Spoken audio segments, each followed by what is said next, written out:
So I will call the meeting to order at 6:36.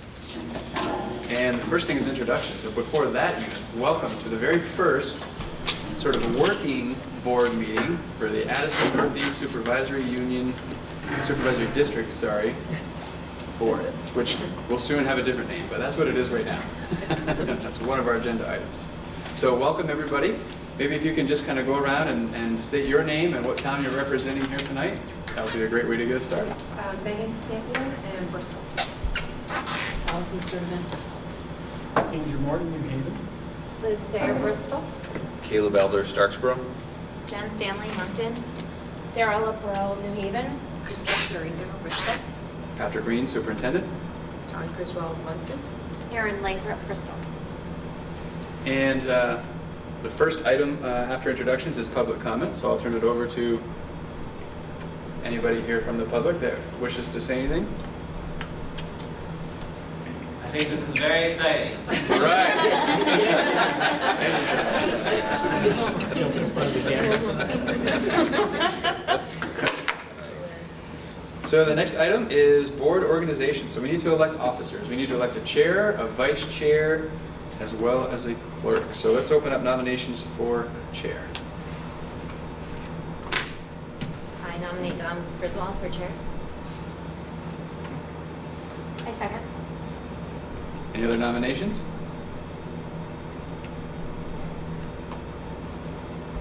Hearing none, do you accept your nomination? Okay, all those in favor of electing Don as your chair, say aye. Aye. Any opposed? Any abstentions? All right, you have elected your chair. Congratulations, Don. Thank you, John. Thank you, Don. Turn it over to you. Alright, so we'll take, now it's time to elect a vice chair, so we'll take nominations for a vice chair. Self-nominations work as well, too. If you're dying to do it, take that, too. I nominate Jen Stanley. Any other nominations? You don't need a second for nominations, so are there any other nominations? Hearing none, all those in favor Accept the nomination. Sure. Of electing Jen Stanley as vice chair, please say aye. Aye. Any opposed? Any abstentions? All right. Okay, and now we need a clerk.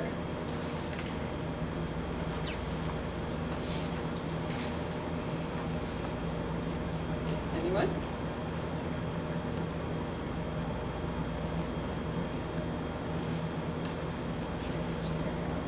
Do you want to be nominated? So the clerk job typically involves occasionally a signature here and there, and if by some reason our minute taker, aha, 2 more candidates.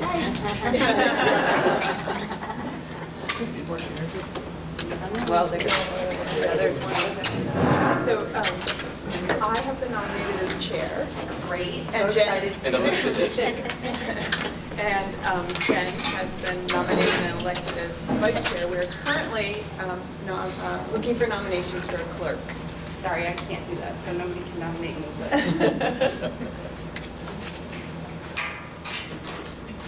Dawn, you were identifying what the duties were? So, yes, occasionally we rely on the clerk on our boards to take minutes if the minute taker can't be in attendance at a meeting. So that's another job that occasionally happens, but we always beg our minute taker to come to the meeting because it can be difficult to participate while you're jotting down the notes as you go.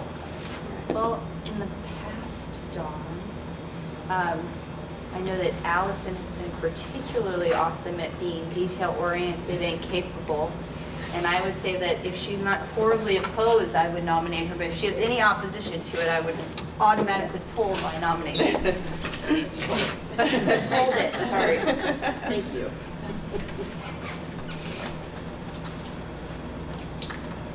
I can do it.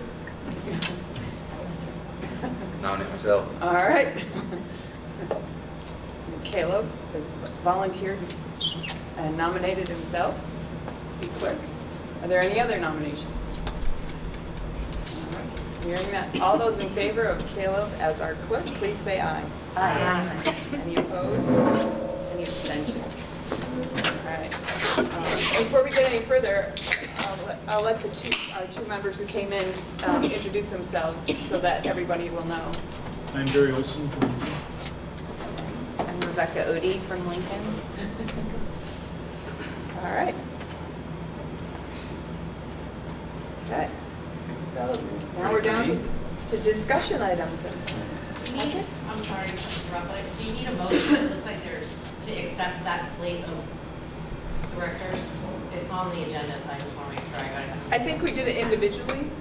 I think we did it when we did the chair, and then the vice chair, and then the clerk. So, So we didn't need a new slate. no, we didn't do it in a slate. We did it Okay, so I'll just individually. leave it as is. Okay, I didn't put who nominated who. okay.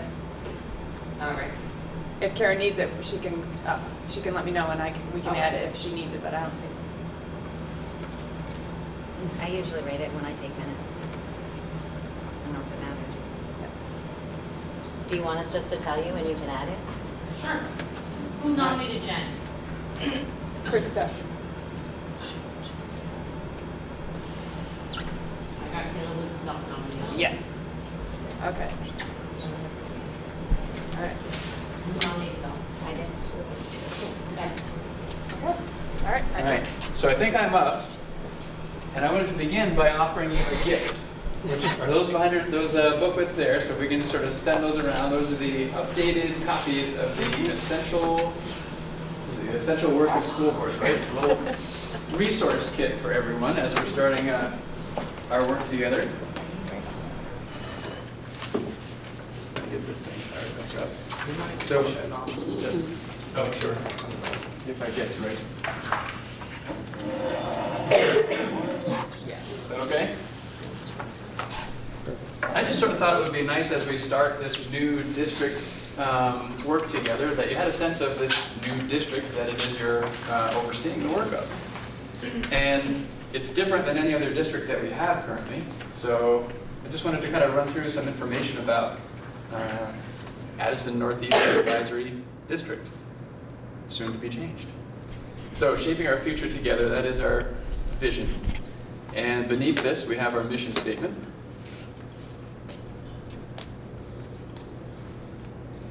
And just some photos and some particulars about our schools, and then looking at our new district as a whole.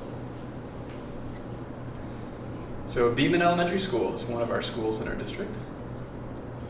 I'm going to get used to saying that, one of the schools in our district as opposed to a district of its own. So some particulars about Beeman Elementary School. Can everybody see that okay? I don't have to read the slide to you, but I'm happy to, maybe.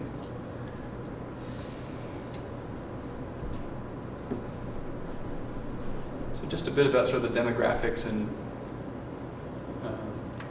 spending for Beeman.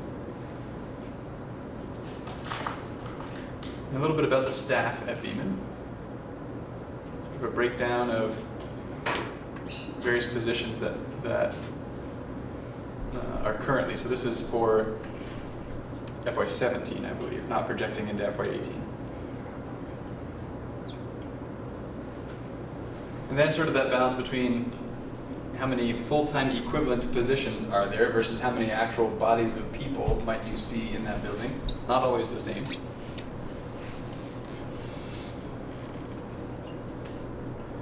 And then just sort of totaling that. So there are 20 people that make up those 15 and some change positions at that school of about 100 students.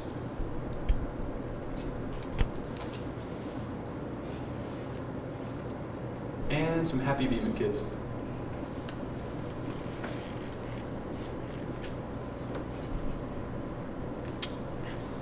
Lincoln Community School is another one of the schools in our district.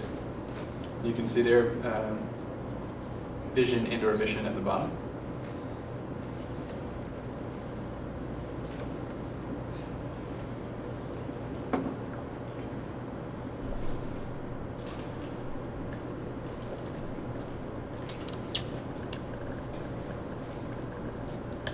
And feel free to stop and ask any questions along the way. We don't have to wait until the end. But please hold your applause until the end, just to speed things along.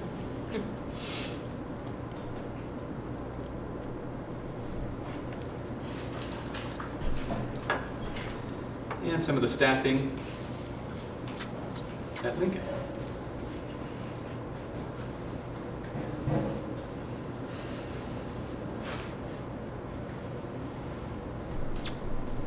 So these figures, and these are the kinds of things that we're going to be taking a much more in-depth look at as we work together as a new district and a new board. One of the primary drivers of Act 46 was the concept of equity and looking at where do we or where don't we have equity across our schools and how do we achieve equity in terms of experiences and outcomes for students. And one of the things we will look at is equity in staffing and other sort of resources that each school has and trying to find the best way to maneuver that.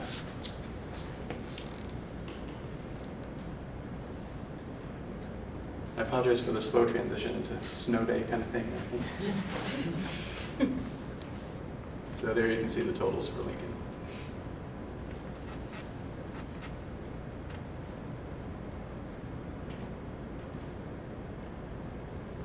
And a few snapshots.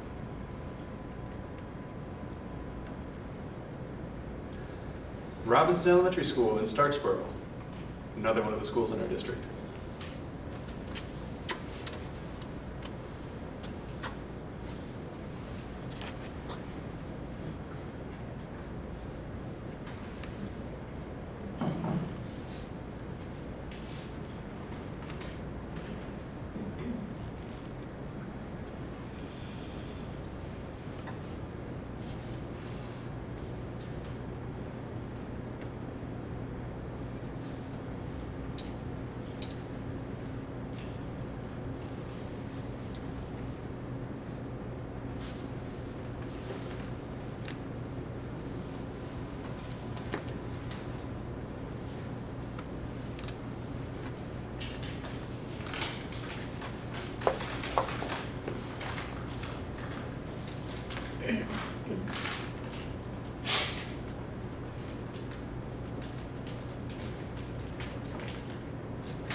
Moncton Central School.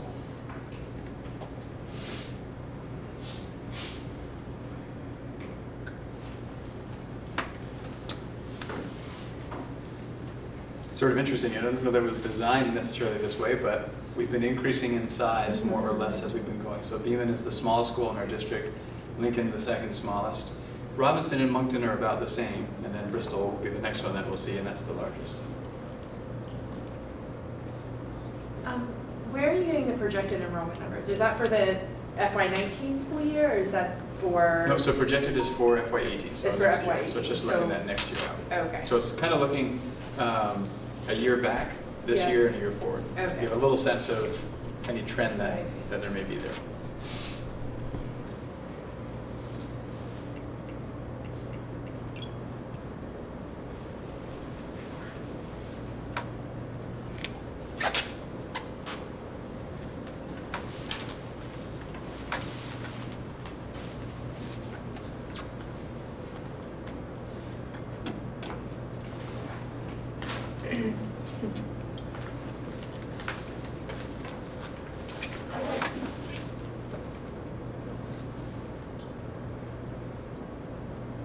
And some happy Moncton kids.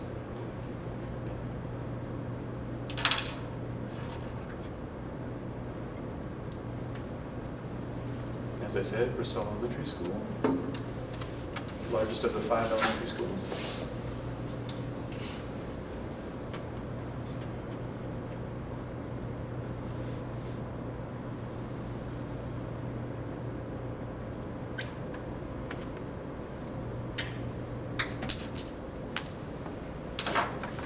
As you can imagine, a bit more staff at Bristol.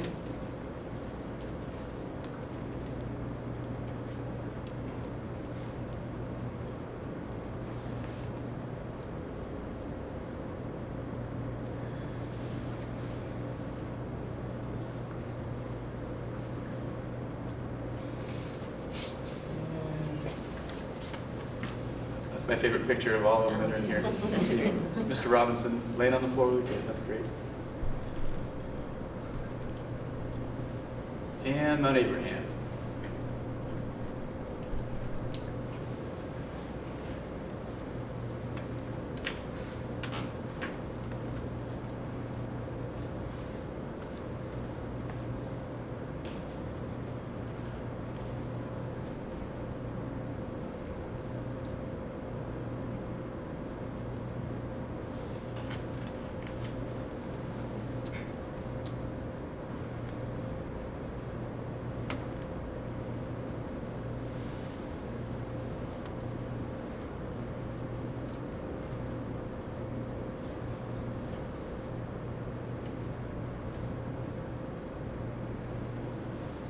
So that's kind of a look at the district by part.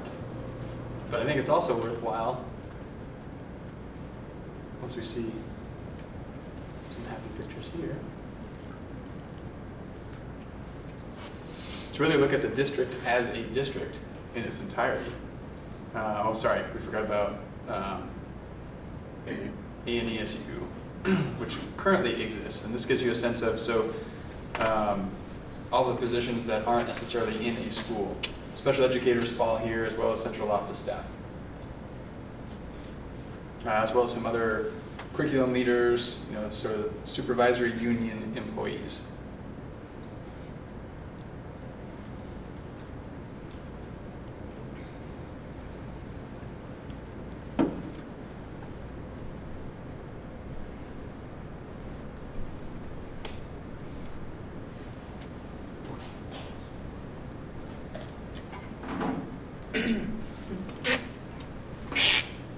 Now we can take a look at the district as a whole.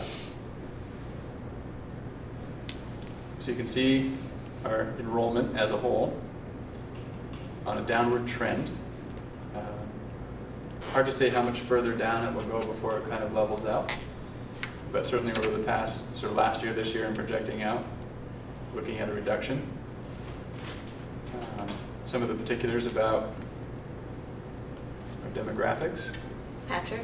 Yeah. Are those two demographics fairly stable over those past few years? I'd have to go back and check, but historically these percentages, especially when we're looking at all of the students in our district, don't change significantly year to year, maybe over time, but even that, the variability typically is pretty low.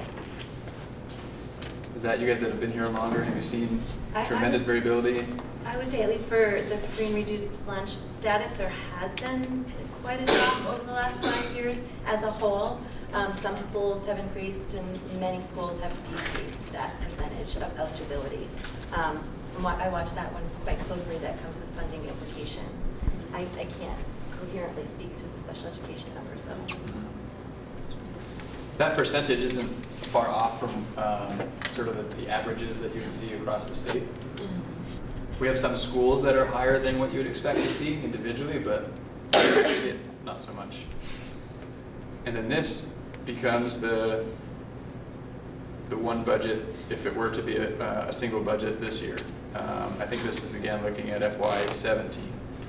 And so the difference between these two figures, this is the actual total expenses. And this figure is what we refer to as education spending, which is expenses less revenue. So that's the amount that is needed to be raised by taxes.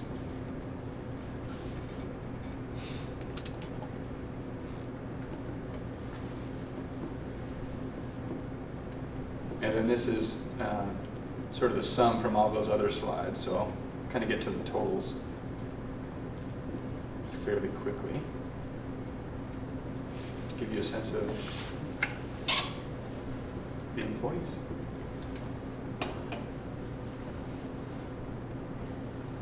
So as you can imagine, adding these all up, lots of employees, lots of positions.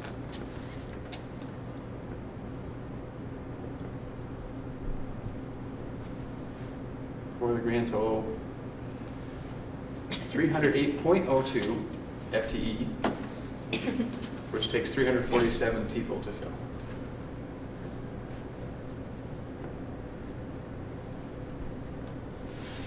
That's the last one. That's your new district in a snapshot. Now you know. Questions? Thoughts? Is that available to us Wonderings? anywhere, Patrick? It isn't currently, but I can make that available to you. I'll share it. So it's a Google presentation, so through your Google accounts you'll be able to see it. And I'll share it as view only, so that way we don't have to worry about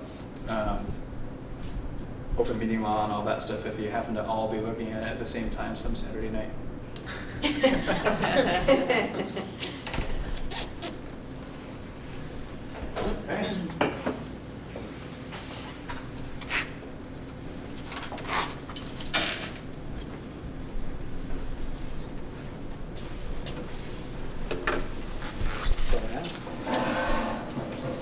No questions, no comments?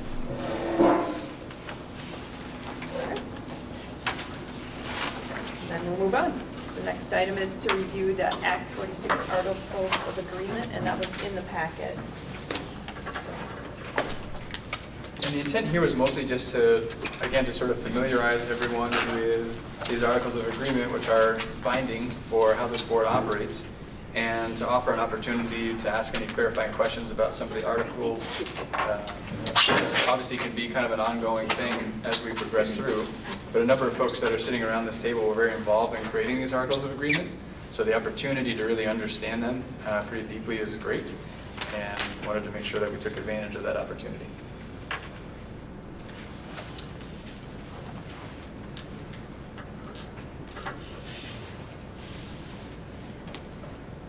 Are there decisions that we'll have to make early on related to these articles, like related to debt or real estate or anything besides thinking about the budget?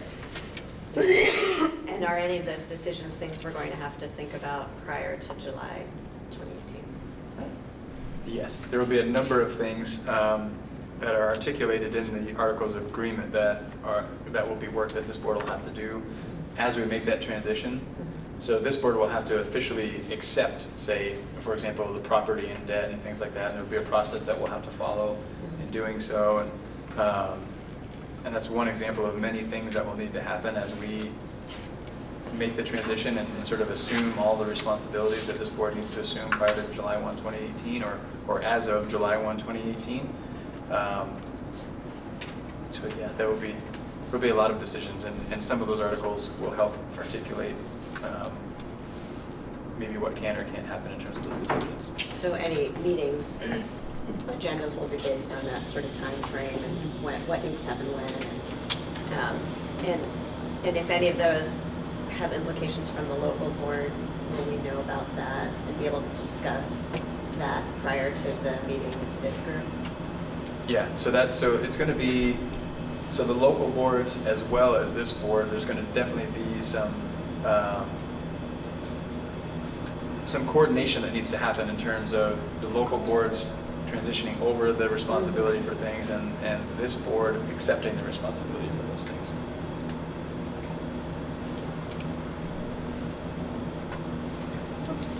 Hi. Nudge me. Next time. Is there a secret timeline or something, or checklist that we'll have that says all the things that we do need to get done and in what order? And would it be able to be shared with us in advance of us just learning about it as it comes up? Because one of the things we had trouble with originally with Act 46 is feeling like nobody gave us an overview of, or a plan, a map of how to get to where we were going. And looking back on it now, it seems like it should have been something they would have easily been able to give us, and yet it was like the hardest thing to get going. And it feels like this is kind of the same thing where I feel like I understand where we're going to get to, but it really hasn't been laid out very clearly yet in my mind of how we're going to get there. And that's certainly something I'm still waiting on a lot of clarity for as well. We are part of a sort of a cohort of supervisory unions that are going to be working together with sort of a consulting firm to help us maneuver all of these things that we need to take care of. And the groups of supervisory unions that we're going to be joining are actually ahead of us a little bit. So we'll be able to get a lot of information from them about what they have done and what has worked and what hasn't worked. And we can use all that information to create a timeline. As far as I know, there isn't sort of just a timeline already created that can be handed to us to follow as a map to get us from where we are to where we need to be. Unfortunately. It's the District Management Council. Through what? DMC. It's in conjunction with the Vermont School Boards Association, Vermont Superintendents Association, and maybe the VPA as well. They sort of reached out to this group and asked them to sort of support Vermont schools as we make this transition. And then there was an opportunity for supervisory unions to sort of sign on with this group to work as a cohort or choose to sort of go it on their own. And we chose to join them. Did we do this at our first meeting? No, so I made this decision as superintendent prior to even the organizational meeting of the new district that doing this work together as a cohort made more sense than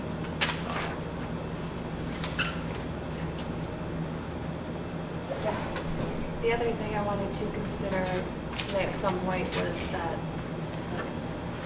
all the empty seats on the boards, I'm not sure if that makes more sense it just seems like this group might need to take on responsibility as quickly as possible rather than like 2 empty seats at Bristol. Would it make sense for me to appeal to the Bristol board and say, do you need another member? Or should we just, like, that would just, like, we might as well. And Mount Abe is missing 3 people, right? So I just, as we're considering what we need to do, it might be even more than originally suspected, since the boards are, unless there's going to be a way to fill them without. So there are definitely some efforts being made to fill those positions, and I think there's some sense of folks that will be expressing interest at whether it's I think most likely the March meeting coming up on March 28th. So it'll be interesting to see how many of those seats remain empty after that meeting. Yeah. But the reality is the current boards are the ones that hold the authority until July 1, 2018, unless they choose to sort of relinquish some of that responsibility in some ways to this board. And that's sort of the conversation that'll need to be had over the next several months is, as we make this transition, what sort of work can or should or will the current boards allow this group to take responsibility for, and what can they legally, what can't they legally. So there's a lot of sort of work to be done in understanding how those responsibilities may begin shifting. But until then, even if they don't have all their seats filled, those boards technically have the authority for the next year and some change. So that's good. So that's a lot on their hands then. And that, I feel like it would be good to know, since we are looking at all 5 districts, if we kind of knew what was going on. I don't know if that you would suggest attending a New Haven meeting, going to one of their school board meetings, or how we would kind of continue to consolidate the information in the way that you did up there, and just continue to bring that here for us to be aware of, and what the people on the boards want and what their goals are, all that, because I mean it would be hard to go to every one of the other school boards meetings.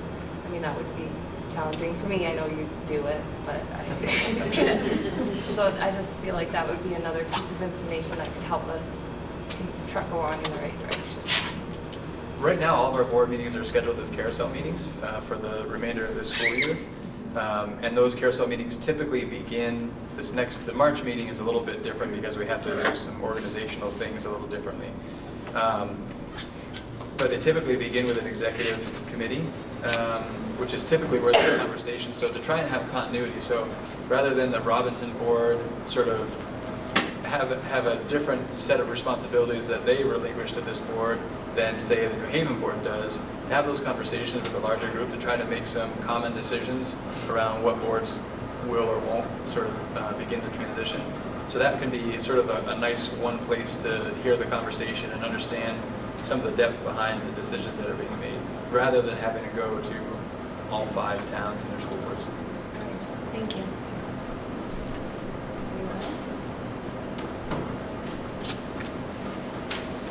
So I guess from the work of the Act 46 committee, I think we do know some things that we will definitely have to accomplish on this board, right? So it's my understanding we definitely need to establish policies for the new district. Those could be based on the existing policies, but we will need to have, I believe, a full set of policies in place. We also need to negotiate a contract with the new collective bargaining unit, or I don't know if I'm using the terminology right there, but basically because now we have a unit for each school, so even though it's all done together, that will have to get put in place. I think that has to wait for the current negotiations to progress. At least that's what I've heard from the person leading our current negotiation efforts. But I think that's one of our important milestones as well. And do we have anything else that we know for sure that we need to accomplish? There are a number of business things. So in terms of, choosing a permanent name is one thing to accomplish, and that is an important step because there are a number of sort of legal steps that need to be taken to form as an entity and be able to accept tax monies and get insurance set up, various other things. And there may very well be several steps in doing all of those things that we still need to understand more about and fit into a timeline with some of those other items that you mentioned and build that out sort of more comprehensively than just what's in the Act 46 document. But that certainly is a big component of it. Great, and as you were talking, I remembered another thing that is covered in the articles, but very broadly, is the kind of the structures for the community engagement. So the Act 46 committee had envisioned having some form of local councils, but did not define how those would work. So that's something that this group hopefully will take on and will define.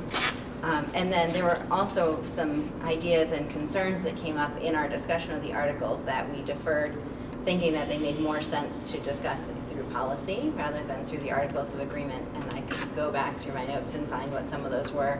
I specifically remember there were concerns about like what the transportation policy might look like. And so we didn't feel like that needed to, the committee as a whole decided not to address that in the articles, but obviously it's very important that we have a transportation policy as we do today. And I think there may have been a few others, so if you'd like me to go back through my notes, I can see. You can let me know at such time that that feels helpful. Okay. All right. Krista? I mean, it looks like on our agenda for today, there's committee development, so maybe this will come out of that, but I just wanted to echo what Jen mentioned about community engagement, that I'm really interested in seeing us have some conversation about that sooner rather than later, because I think it's going to be really important for our communities to know what that will look like when they no longer have each individual select board. So since we don't have a magical timeline, can we create our own? Is that one of the things that we could sit down with the checklist of what we know we have to get done and things that we would like to accomplish on the sooner side and like make a plan of what we want to get done in what order? It was a really big stumbling block for Act 46, and it seems like, and I don't mean to be already a negative Nancy about it, but it's going to be the same big stumbling block where we say, well, we don't know exactly, some people have done it before us, some people are a little ahead of us, and then we just kind of piecemeal get these little items, but it doesn't really allow us, I think, to be as proactive as we could. It makes it feel more reactive, and I think this is our opportunity to show our community what we can do with this, and the way to do that is to be proactive and make it our own. And it doesn't mean we have to go and create the wheel again. I'm not saying not to be a part of the cohort, but if there are things we know we want to get done or that we need to get done, I'm a big fan of lists. And for me, mentally, it would help me put it all together. I think it should be cohesive, a lot of the decisions we're making, and it doesn't seem like we can do that without an idea of what we're going to be working on. I think, can you and I work together to see what we can piece together through the articles and bring that back at the next meeting date? As sort of a Yeah, the articles point? and possibly beyond. Yes. Okay. Will that work? We'll get started on it and bring it back. And I think what's also important to note is, so the Act 46 committee had two choices in terms of when the new board officially took over, and intentionally chose about 1.5 years out to allow time to understand everything that needed to happen and to be able to do that in a really thorough manner. So, Budgeting. We had issues with the budget. We weren't able to do budgets properly in negotiations if we didn't have extra time. Yeah. And it's great because now we have that time where we're not going to be dealing goes with all by the other so quickly. I don't think anybody wants to repeat either where we're like here weekly, like Act 46. No. Done. But if we have the time, let's plan it out so that. We're already involved. It's okay, Dawn. but I think over the next couple of months, if we can articulate a timeline and a checklist, I think that's time well spent in the next couple of months. Less about checking things off necessarily, except for some things that maybe have to get done right away, and more about really setting the course. Well, boards now currently have a work plan for a year, so this might not be to the same magnitude as that is, but it'll get us started down the path with our work. And maybe if there is information we would like to be brought to us that could also be included. I'm just thinking about, people have questions about what's happening in the individual districts now that we would want to know more about before we're having to think about a budget for all of those districts together as one. That might be something that we could be thinking about and bring to say, hey, it would be great to hear more about this or more about that. Not everybody's been on boards before and might not really know. So, Anything else? Okay. Now we are down to governance structure, and we have Mary Kay Kelly. She's a board member on the Moncton board. She also is the chair of the Policy and Governance Committee. And she's going to sort of fill us in. And Do you want to come sit? here? Sure. I just wanted you to feel like you could be comfortable if you wanted to sit. I'll stand here so you guys can see me. So, as Dawn said, I'm the chair of the Policy Governance Committee. How many people are familiar with policy governance? So, yes, awesome. So great, many of you, a couple aren't. Dawn is also on the Policy Governance Committee, Katrina and Patrick as well. The committee asked me to present a recommendation to this group to adopt policy governance. And I'm going to talk to you a little bit about policy governance. I'll try to give you a broad overview and not get too much into the details, and also talk a little bit about our work and why we're recommending you adopt policy governance. So one of the things that you guys need to do is develop policies. That's going to be a big piece of your work, or it might be a little smaller depending on what you decide.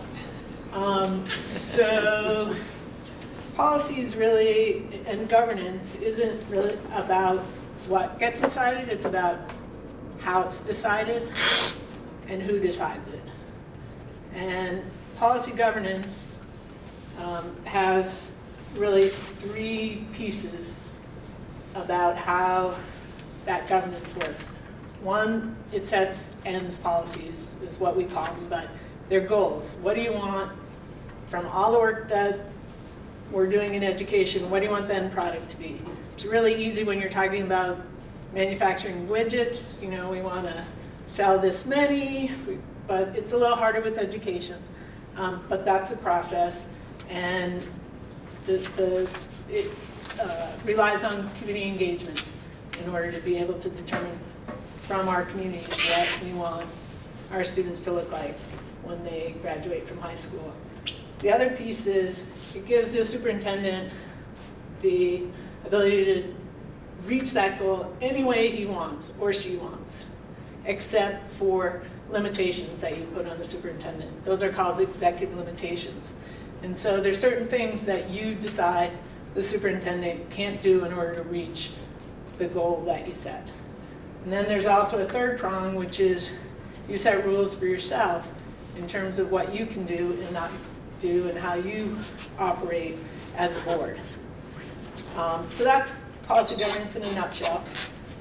The Policy and Governance Committee was created because some issues arose and we had concerns in the SU about whether policy governance was working for us. So we created this committee. We didn't call it the Policy Governance Committee on purpose because we wanted in part to look at whether or not to use policy governance or to continue to use policy governance.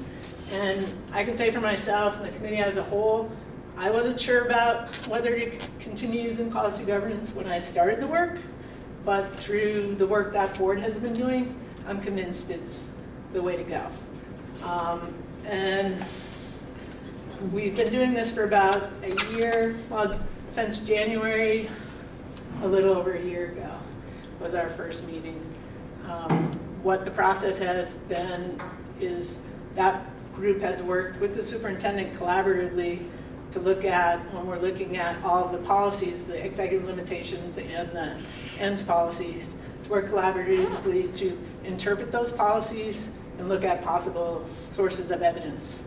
It's been very complicated with our group because of the various different boards and trying to make sure everybody gets a say in terms of what we're doing. For you guys, it would be much simpler because you'd all be right here in one board. Hopefully, you'd also, though, work with your communities. So we did that piece on the front end. And then the back end is really looking at monitoring reports. So on each of the policies, the superintendent puts together a report. Are we in compliance? Are we not in compliance? And then the boards look at it and determine compliance or non-compliance. We made a few tweaks to that process, which I think address some of the concerns that we had going into the work. One is if there's non-compliance, then there's an action plan in terms of how to get into compliance. Another piece is when we're monitoring and reviewing the monitoring report, we have a line in, is there any other reason that you think that as a board member that there's non-compliance? So, that's something out there as well.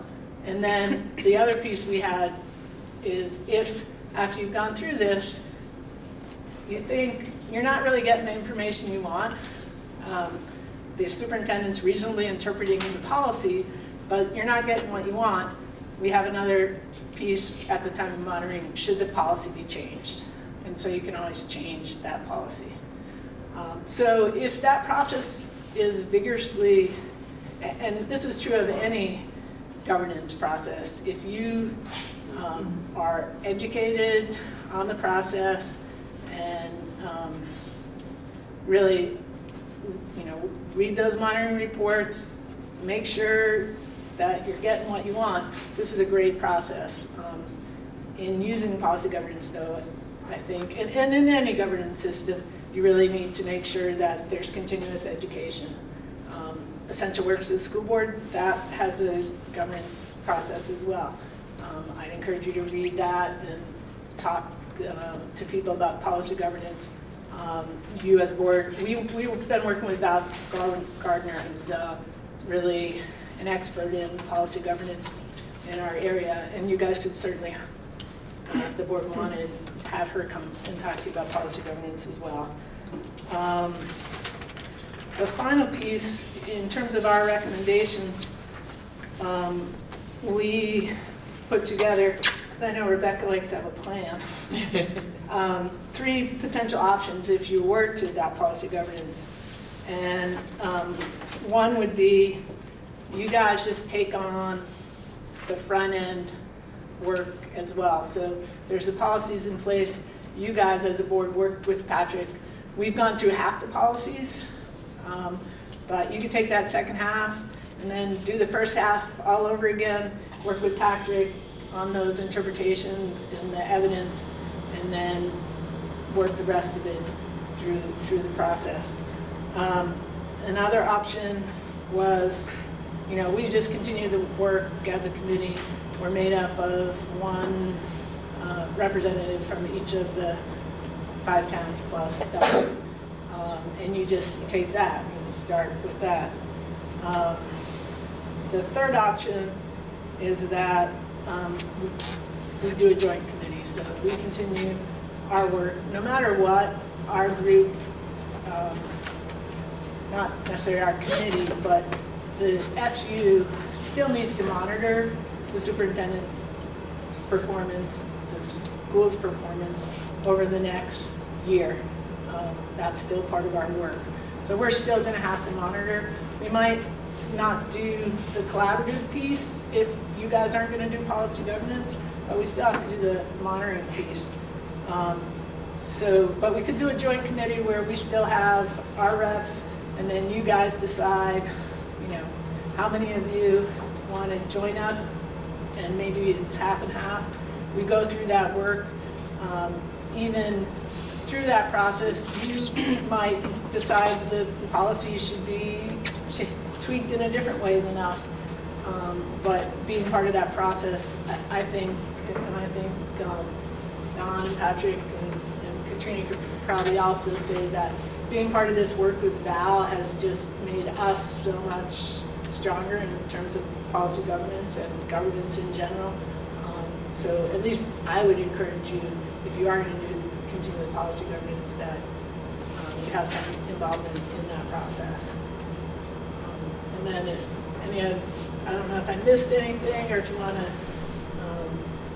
emphasize anything, but other people on that committee jump in. I guess I would just add, one of the hardest things in an organization, and certainly a board is no exception, is really understanding with clarity what are the roles and responsibilities. What are the roles and responsibilities of the superintendent? What are the roles and responsibilities of the board?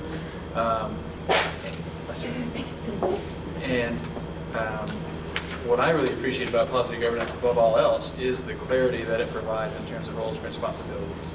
As Mary Kate says, it lays out, these are the ends you as a board want me to achieve as superintendent, and you're allowing me to do it in the way I see fit, because that's what you hired me to do, as long as I don't violate these sort of rules that you set out, which are those executive limitations. So achieve these ends in any way you see fit, as long as it doesn't violate these limitations. It just makes a lot of sense as a way to operate an organization as complex as a school district.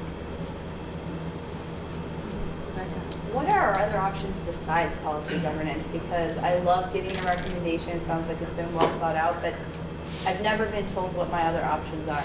So essential works of Vermont School Board is a governance structure. So read through that would be one other option. And then in terms of, if I'm sure, you could also do what people did really early on, and the school boards decided everything. That's sort of an extreme option. But or you guys as a group obviously could research other options. But that is one that's the essential works of Vermont School Board is one that's used here. Caleb? And thank you for this kind of presentation and recommendation. And I have been struggling to come up to speed with policy governance a bit since joining the Robinson board some period of time ago. I don't think it's been quite 2 years, but I have some concerns about it only because it, to me, in trying to understand it, I had to focus on what are we really talking about here. It feels like a barrier between the fundamental work and our work, and so it feels like good for that delegation of roles and responsibilities, but potentially a little hard to parse until you're up to speed with the language, until you're really, understanding how it works. And I've also had the impression here that the committee that was formed has been a real help, and that things are moving forward, but also that it was adopted some time ago. And I don't think that I've had a Robinson meeting, at least, where the policy governance part of it has gone smoothly. Most of the time, it's addressing something that you were supposed to hit before, that you're supposed to hit next time, or what is this anyway, or is this the, which step is this? Because sometimes the superintendent's what's the word I'm looking for? Assessment or whatever kind of turns into our. So it's. I guess my concern of it is it seems especially important with the governance structure we're leaving pre-Act 46. It seems to me maybe overkill in the governance structure we're entering, where we do have a more streamlined board. And my number one concern about it isn't for us, because I see the benefit there, and I know we don't have a lot of people here tonight, but I really, like Krista was saying, I really want community engagement to be a big part of this board. I really want us to be reaching out, and I think that we're going to have a lot of subcommittees of this board that do a lot of the critical work, and sometimes at those subcommittee meetings we can get more wonky. And I consider policy governance reports to be in the category of very much wonky. And what I mean by that is your average person coming in, if they don't speak the language, if they're not conversant, they're lost. Okay, so I don't want that to dominate these meetings, particularly the portions when, if there is a hot issue coming up, people come, they want to be spoken to in real English. I don't want that to be seen as as sort of a barrier. And other than that, I don't have a problem with it. But sorry, so that's kind of long-winded way of voicing it. That's kind of my whole concern with it. And I wonder, because I remember you saying, Patrick, at one point at one of our meetings, you had policy governance in Addison Central. And I think you'd said no, and that was also a really well-functioning board, and there were some things that led to that. So I like Rebecca, I'm curious, what are the other options, you know? Because if we could have something there that doesn't insert another sort of language in the middle, it might be nice. So I'm gonna have to totally side with Caleb in that I've also been on the board now for several years, and policy governance I have found to always feel more like a barrier so far than something that is enhancing our opportunity to communicate effectively on our own stuff and with our community. Because when we look at monitoring reports or something, and maybe it's just because we weren't there, we haven't gotten there yet, but I don't think I could hand out what we do with policy governance to the average person in any of our communities and have them be like, oh, I totally understand what you're talking about. That makes so much sense to me, and I'm really glad that that is what we are accomplishing in our school districts.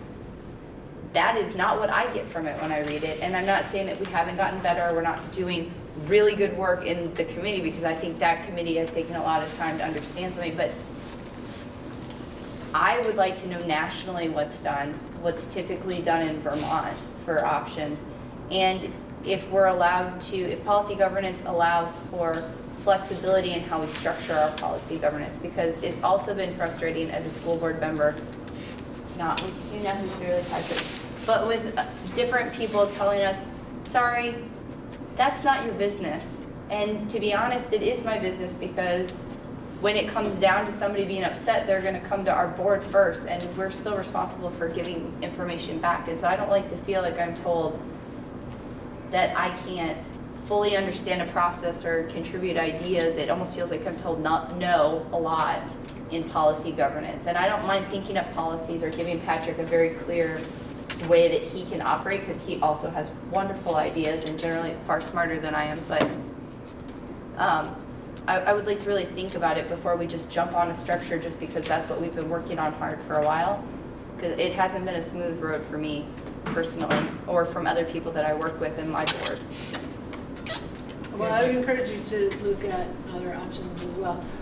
What I would say is that I think, and part of coming to the conclusion that after not really being sure whether thought we should continue policy governance, you know, there are policies like communication and support to the board and under policy governance. And Patrick has been great in providing that communication and support. If you have somebody saying, well, I don't have to talk to you about that, or that's none of your business, under policy governance, you point to that policy and you say, yeah, it is my business. You need to provide support to the board. And so, and I think, you know, no matter what set of policies that, or how you decide to govern, you know, unless you don't create anything that shows what the rules are and what the rules are, you got to have some set, and it could be policy governance, it could be something else, but no matter what you choose, you have to understand it, and the education piece is key, and you know, that's part of why I think it'd be great to, if you're going to do that, to do a joint group, because that would really bring people up to speed on it, and also, you know, have Val come in and do some trainings on it, or someone else. But I think that's true no matter what set of governance you adopt. Crystal? I had two different thoughts. One was, because I get stymied by it as well, and is part of that because we're in this evaluation of every single policy process that's making it extra complicated. Elin Melchior, who's on the Bristol board, brought this visual with, like, I think she was trying to make it more simple, but it was very confusing, and so that, I wonder if that's part of it, is that we're evaluating or reviewing everything right now, and we won't be going through that cycle. Well, even if you were reviewing everything, it would be you reviewing everything. It wouldn't be, we need to get feedback from 6 different boards, and we need to then take all that feedback and incorporate it. And so that's the part, you know, for each step, it's the, you know, so there's this complicated process. Because we want to make sure all the local boards got a say, and we also want to make sure that, you know, not on just the collaboration front end piece, but on the back end piece and even the middle piece. So it kept going back to the local boards, and of course the local boards have meetings at different times every month, so then it would take a month before all the feedback came, and then it would go back with a new one. And so that piece will get cleaned up, but the work of, you know, getting a monitoring report, reviewing it, is it in compliance, is it not in compliance, will, you know, be once. And if you decide to continue the front end piece, because you guys could do that with, you know, we've done it, you could adopt what we've gone through and either sometime down the line or you know, whenever you want. And you could also, if you weren't happy with, as you saw in monitoring reports, with the interpretations and the evidence, you could go through that process again. I know, but it would be a much simpler process. It would be, you know, Patrick would come to you and say, here's my interpretation, here's my evidence, and you guys would talk about it and it'd be done. It wouldn't be collecting that from, it is crazy trying to do what we're doing with the governance structure we have. Jen? I'm curious, do we have a sense of the timeline of when we need to decide what kind of governance structure this board wants to go with? Was there a hope we decided tonight? No, it was intentional that you didn't decide tonight. Because there's too much to think about to be able to, you know, talk about something for 20 or 30 minutes and then decide. I think the intent, well, I think the sooner the better, so there's clarity as to when we move forward, but you have to feel confident in when you're ready to make that decision. So the question becomes, how much information do you need about policy governance or other models of governance to feel confident in making a decision? I mean, As Mary Kate said, so as we talked before about the timeline, if not policy governance, so currently we operate under policy governance, and there are policies written because we are in policy governance. So the policy work, so in terms of generating a timeline of what we have to do, it is significantly different if policy governance is selected or not selected. So to that extent, as we build this timeline, the sooner we know, the sooner we can incorporate that in the timeline, and the sooner we can get going on whatever work it is that we need to get done. I'm curious as to if the Vermont State Board already has policy governance, how thorough is that? And I assume we're required to follow those rules as well. So this policy governance is in addition to that, or separate, like in addition to the rules that I'm sure are extremely extensive.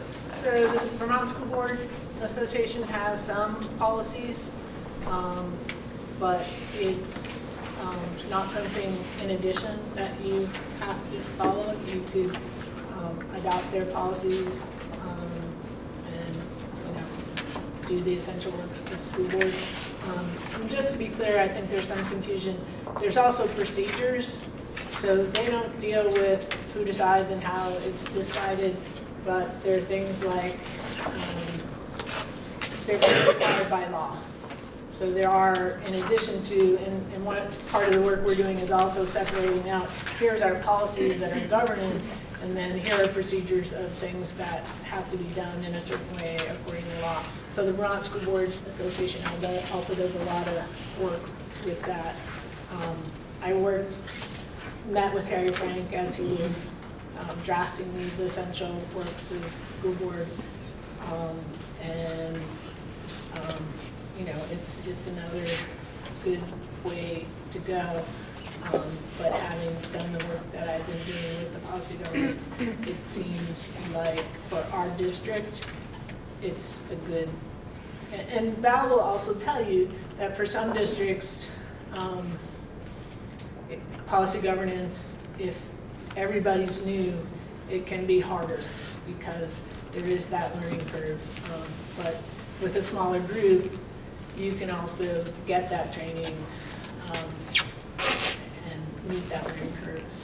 So you feel like you're about halfway through the goal that you would set, and you said maybe it's been a year and a half or so you've been working on it? Well, the You feel like- first part, we'll be done by the end of next year. Okay. So by March of next year, we'll be done. Our first few meetings were more dealing with our own process and setting out procedures in order to go through all of the policies, and then the. So you feel like you might be done by next year? We will by be the- done. Yeah. Going through that second group of policies. I think the work with Patrick in terms of the interpretation and the evidence on all of these policies have made them a lot better. So a policy says something, and then the superintendent interprets it. And, different superintendents can interpret it differently. And so if you're happy with the interpretation, then you're like, well, we don't need to change the policy. But if you look at the interpretation and you say, wow, this isn't really what we want, it's a reasonable interpretation, but it's not what we want, you can just change the policy and say, well, what we really want is this. That's part of the process that we've created. We'll be done that process by March of next year with all of the current policies that are in place. Can you give an example of what you just said, like in English? Like Yeah. the policy says we want students to be creative, right? And the superintendent interprets that, like Well, let me, something like that. let me use the treatment of staff. Sure. All right. So, one of the issues, treatment of staff, right? I have it. You have the policy. It says, something like, I'm good. Can't allow undignified or disrespectful you circumstances. guys have been working on it, so Something like it's, that, But I don't have them all language. It's policy 2.2, treatment of staff, under executive limitations. I don't have were you it. going to read it? No. Okay, so, it says won't treat staff, and you got to read it, John. With respect to the treatment of paid and volunteer staff, the superintendent shall not cause or allow conditions that are unfair, undignified, disorganized, or unclear. You want me to read the rest of it? And then there's things about. Further, without limiting the scope of the policies. foregoing by this enumeration, the superintendent shall not operate without written personnel rules that clarify rules, evaluation procedures, and job responsibilities for staff, provide for effective handling of grievances, and protect against wrongful conditions such as nepotism and grossly preferential treatment for personal reasons.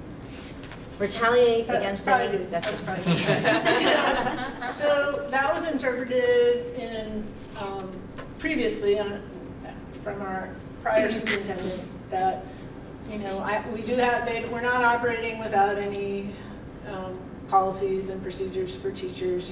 These are in effect, and there's a grievance procedure under the contract. But it never addressed the first part of it that says will not treat people in an undignified manner. So under policy governance, you as a board could get that interpretation and say, that's not reasonable, you need to not show us that, interpret it to say that it's not treating people in an undignified manner, and you need to show us evidence.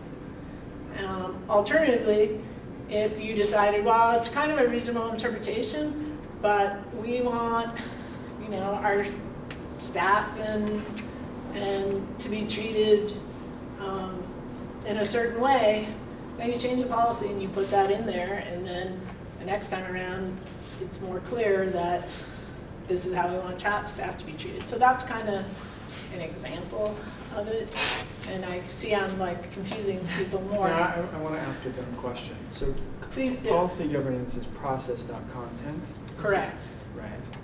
And so policy governance, the process leads to content like that? Yes. Well, That sort of language that I have to read 3 times to... but I think That's the you're policy. going to have policies whether you use policy governance or another. Right. The policies are there, and I think it's how you jump in if I'm completely wrong. So if we don't But I have think policy governance, we can still have policies. you have to have policies to Well, form yes, right. the way you work and treat your employees and all that. And I think it's sort of how we engage as a board in ensuring that our organization is moving forward in a way that adheres to this policy that's up for debate, is do we use this policy governance model where it's kind of creating these avenues for the superintendent to prove they are adhering by preparing these monitoring reports. And so we're sort of hands-off because we're looking at that evidence provided by the superintendent. Or it's more directive where we're, as a board, looking at that evidence ourselves. Now, yes, maybe, sort of. I think that's part of it. I will say, under policy governance, there's 3 different ways to evaluate. There's a monitoring report from the superintendent. You can do a direct inspection. The third one, direct inspection, monitoring report. Is it an independent Outside, third outside. party? So like the audit report is an outside report on our financial conditions. Generally, the direct inspection, you don't do unless there's an issue. In retrospect, when we called in the federal mediators to do an investigation inspection, that was using an outside auditor for that, or an outside. No, I'm not inspecting. Sarah? Okay, so I have a couple questions. Number one, where did this document originate that you're then working your way through? So, some years ago, 12, in the last 15 years, let me Okay. tell you that, because I was around when it happened. The people in the communities got together and attended these meetings and were posed questions, and the information was gathered from these meetings about what was important to people, what they saw as important for goals in education, and then those were all kind of gleaned from that information, and then they went and they probably used a template from another policy governance board and then tweaked the language to fit what all the community members had told them in that policy. So that actually came as a result of a community engagement, and then I believe it was the executive committee at that time worked to get that language and get that together. That would be with respect to the ends policy or the goals. Right. With respect to these executive limitations, Actually, they did that. They did did that from community? Well, I think they had some pieces of information about what the community valued, and so they used that value, sort of a value system, to then look at templates of the policy somewhere else and say, yes, this is what we heard people say was important to him. That the superintendent not break the law, that was important. So then the revision of these, or you're going through each of them and collecting evidence and reframing it, and Well, then you're going to be done? Yes, but here's what, and I touched on this a little bit before. In this process, doing this with Patrick, so we take these things that are kind of, you got to read them several times, and we read them several times, and Patrick reads them in this committee, and we're all like, okay, what does it mean? And we do that for our own governance for the boards. And then an interpretation is done. And if, when Patrick does the interpretation, when that goes to the boards say, yeah, that's what we want. And that's in English. Like, it's not, I mean, the policies are kind of written like legalese, right? But when Patrick does the interpretation, it's written in English. And then when you read that in English and you say, yeah, that's what we want, then you're done. You don't have to change the policy if he's interpreting it in a way that makes sense and is what you want. If he interprets it, in a way that you feel like we're not getting what we want, then you got to go back and change the language. So thus far, we haven't changed policy language because looking at and I will also say there's a fair amount of the policy and governance committee has been working on this. There's a fair amount of fatigue, I think, on the local boards in terms of really digging into this work. And I think in part,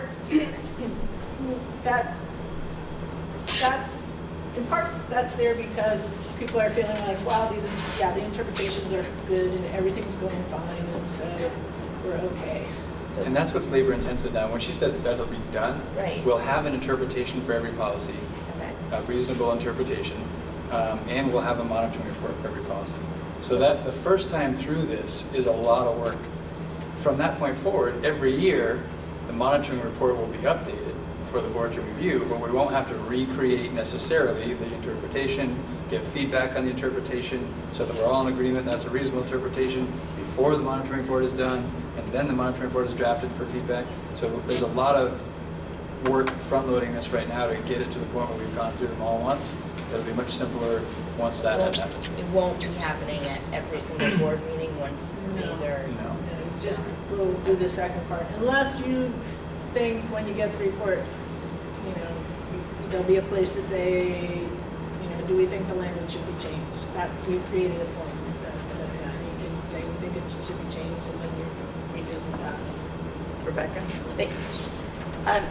Also, our policies don't have to be that long or complicated. If you read John Carver's book, I actually really enjoyed reading his book, and I read both of them that he had. And they say that you can keep your policies as broad and simple as you want, and you only have to go down to the level that your board feels is required to successfully put limits on what you would find to be not acceptable if somebody went outside the box that you've created. So your box can be as big or as small as you want to. So I don't think that just because that sounds like that, that's what it has to be. But it also recommends that the work of the board is policy under policy governance all the time.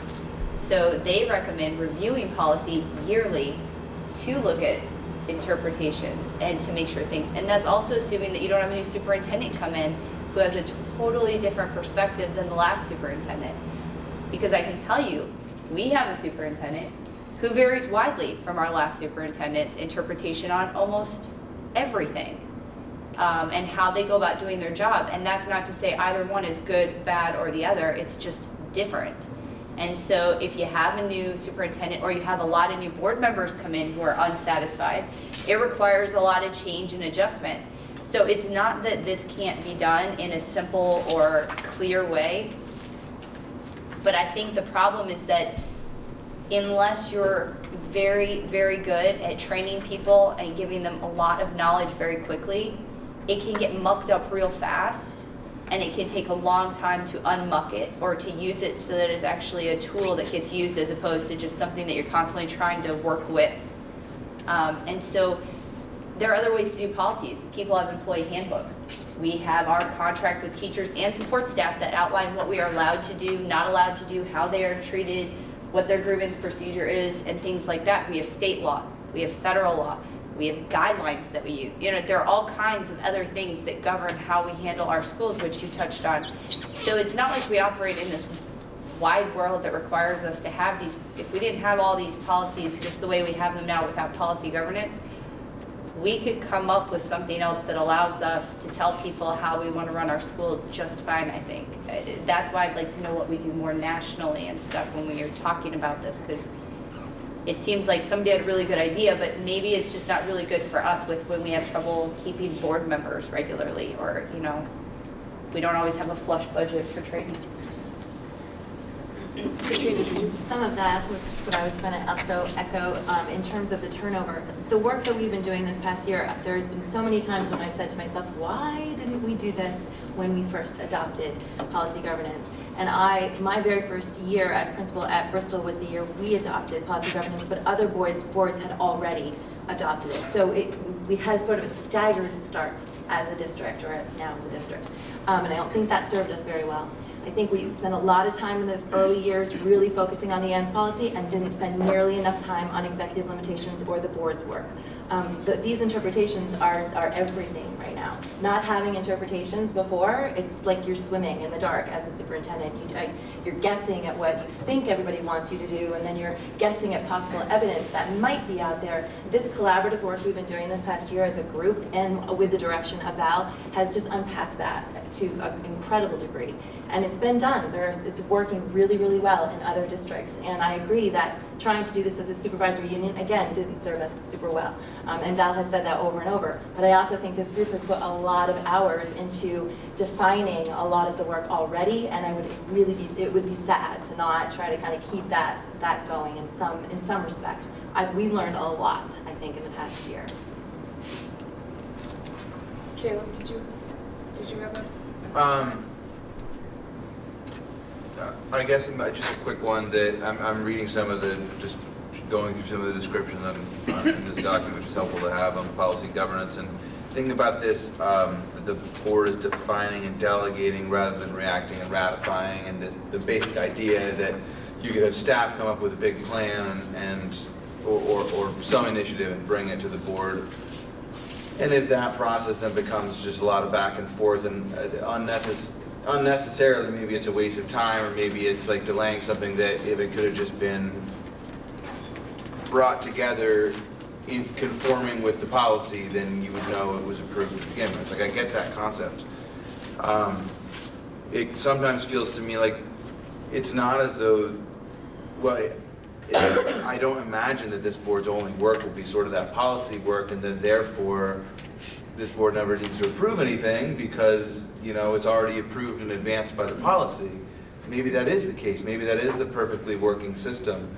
But I think the funny thing is that when we have policy governance at one of our existing board meetings, at least in Starksboro, there will be some action item also on the agenda that we'll need to take that will involve staff, or will involve a staff decision, or maybe moving forward with a staff initiative, something that Alden has said, or something that Howard has recommended, or something. And those things are certainly in compliance probably with policy, but we also approve them just kind of based on a pretty plain English conversation. At the same time in that meeting, you might have a policy governance agenda item, but it doesn't have anything to do with the action items of that day. It's just sort of the larger caretaking of the policy governance process. And I don't say that as a criticism, just that kind of disjointedness, and the policy governance kind of being there to maybe make the other actions of the agenda not necessary in some cases, I guess just feels. I hear what you're saying, it would be sad to abandon this, and I kind of think, maybe we are close to getting there. Maybe what I'm hearing is that actually it's going to work a lot better with this group than it did before. But yeah, I don't know what people have already said, but it just feels like this disjointed thing where some of the goals that are stated aren't being realized, and yet the process is playing out anyway and taking up significant agenda and discussion time at limited meetings when it doesn't seem to be.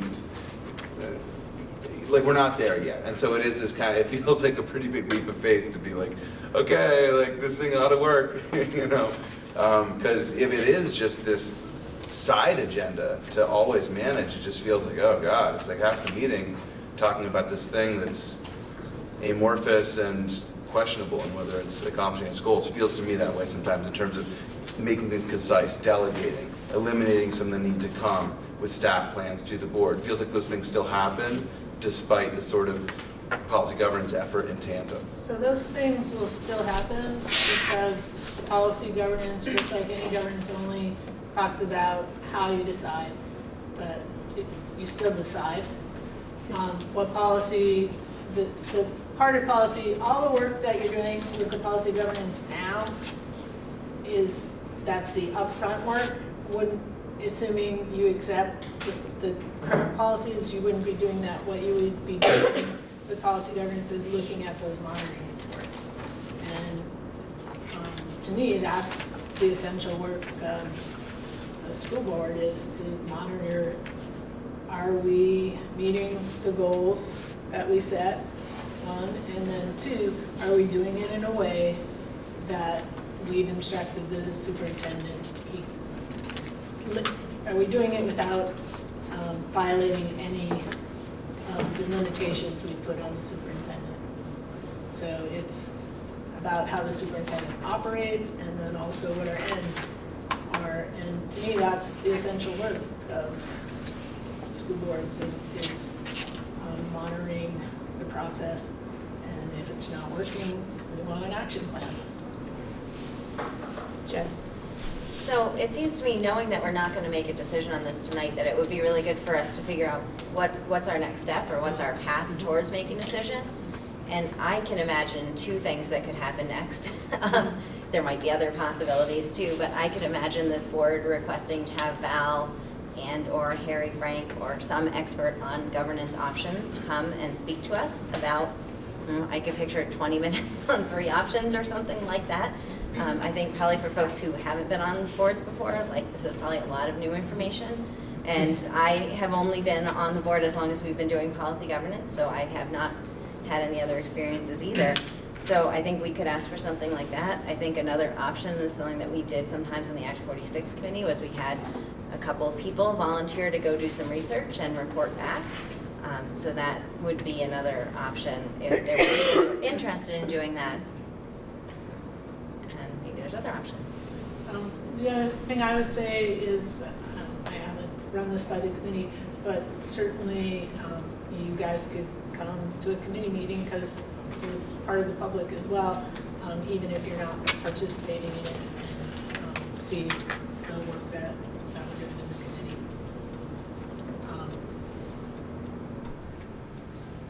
Assuming no more questions for me. Thank you. All right, thanks. Thank you. Thank you. Thank you.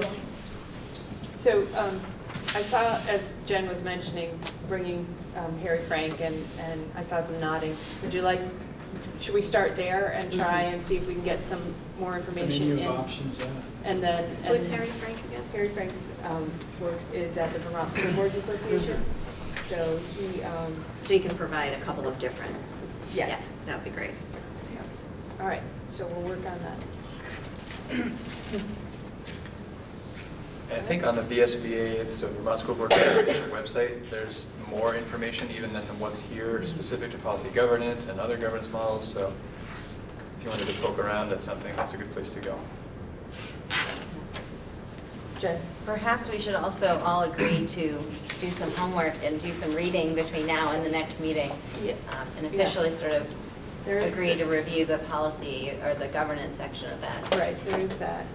I know Rebecca had mentioned some John Carver books. There's also one that Val had us, this one by Caroline Oliver. It was more easy to understand than the John Carver book. It was. No, I did not enjoy the John Carver. It's a little dry. It is a little dry. This one's a little more easy to understand, and so, all right. We have some copies of that at central office too. Come in and borrow a copy. All right, so we'll move on. Down our next item, D, ANESU and ANESD, board responsibilities. So we've already sort of talked about this. I just wanted to make sure that everybody was aware of the conversations that will be necessary over the course of the next few months to really think about what responsibilities and when are shifted from local boards to this board. So that'll be sort of an ongoing process as we try to identify that work. So we talked about that earlier. All right. Committee development. And again, no action needed here, but just as Krista was mentioning earlier, this board will have to think about what kinds of committees does it want to form. Krista mentioned a community engagement committee. That was one that I wrote down as a possibility. Other boards have had finance committees, policy committees. So just be thinking about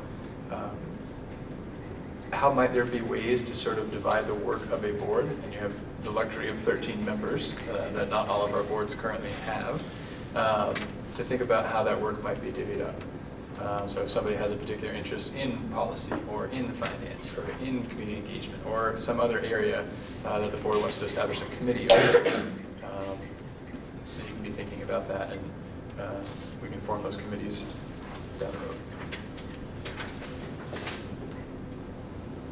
All right. Now we'll move down to the section called our action items. So we're hoping for action on these items, but it doesn't always happen that way, and that's all right. So we'll start down the list and see how it goes. So the first one, and it was included in your packet, was information on naming the new district. So as I mentioned in the presentation, we are currently temporarily named Addison Northeast Supervisory District. The word supervisory is problematic. So we have to change the name. We have a lot of options as to what we change the name to, but it cannot include the word supervisory. So this process can be relatively simple, or it could be very complex and drawn out, and that's where sort of the decision I'm hoping to get from the board tonight is not so much necessarily to decide on a new name tonight in the next few minutes, but to at least identify how we're going to get to a new name. So I laid out some options that exist and made a recommendation as to which option I think makes sense. And I can answer any questions about what I sort of prepared for you for this meeting. I liked your recommendation. I liked it just because I think doing it quickly is good, but I also agree that you don't have an opportunity to name a district often, and it would be fun to have it involve the communities and the kids before the end of the year. So I like that idea of choosing a placeholder name, it doesn't really matter, and then doing a process for June or whatever. Sounds good to me. Jen? I would move that we accept the superintendent's recommendation for option A. A second. Who seconded, I'm sorry? Rebecca. Thank you. Can I offer some clarity? So just to make sure, Caleb, that you understood option A. Option A is not to make a name change now. Oh. Option A was, let's not change anything right now. Not do anything. Excuse me. And take a couple of months to figure this out. Option B was temporarily change the name again to a new temporary name. If you wanted the process to really take several months into, past July 1, for example, to decide. So we don't have to do anything if we want to resolve it by July. We can keep, Right. we can keep supervisory for a while. Yeah, the plan would be if you want to take a couple of months, like if by, ideally, I guess the name would already have been decided, but next ideally would be by the May, whatever our May meeting is, so by the end of May, to have a new name. So that gives us essentially, 2018. May 2017 to choose a name. Because there's a lot of work, as I said before, in terms of getting insurance set up and a lot of things where we have to have an official name to begin doing a lot of that work. I think it could be our first community outreach thing. Front porch forum, get some feedback, and decide which one everybody likes. Might also be the first opportunity for a small subcommittee of the board. I was just going to say, you might have somebody who's. It wouldn't necessarily be the community outreach committee officially taking shape yet, but it could morph into that as well. And I felt like 2 months was sufficient time, didn't drag it on, but we could get the outreach if you wanted to engage students in some sort of a content. Like there's a lot of different options that I think you can accomplish in a And I'll just keep Howard at bay. He's been after me to get a name. I can hold him off for a couple more months. The insurance can play out a little bit. I heard back from them today. So. We're getting pressures to make an official decision. So. Barry? The option B was not necessarily going to take more time. It was just if we needed more time, we would go with option B because. Okay. Yeah, if we needed more time, we'd have to choose a different name than supervisory because they really don't like that word. Like school. Yeah. So Addison Northeast School District would be fine. And as you can see in some of the examples, that's a number of supervisory unions that have merged under Act 46 are going that direction. But there's also some variability with the Maple Run and the Mill River, so we have some options. So we can be there's some allowability for creativity if we so choose. Jen? So if we tonight go with option A and we get to May and we are like, oh my gosh, we can't do it, could we in May go with option B? Yes. Not that I want us to be on that path, but like Stop hedging your bets. No, we're gonna meet the deadlines. Right. Or potentially at that point, plead for a little more time for option A. Totally doable.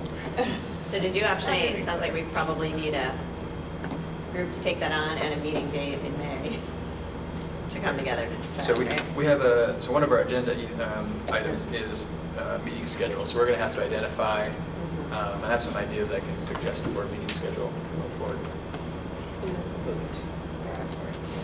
All right, any more discussion? All right. All those in favor of accepting the superintendent's recommendation of A, make no change to the name right away and, figure out the process, please say aye. Aye. Any opposed? Any abstentions? All right. Okay. Jen?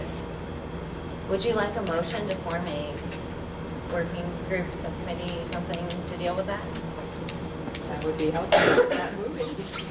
I move that we form a subcommittee to begin to explore the name, choosing a new name. How's that? Explore what? Choosing a new name. Choosing. Thanks. All right, is there a second? I second. You can have Rebecca or Krista, whoever. Krista can have a turn, it's fine.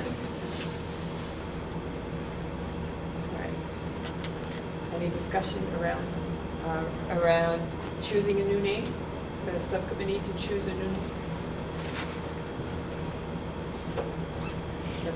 All right, all those in favor of forming a subcommittee to choose a new name for the district, please say aye.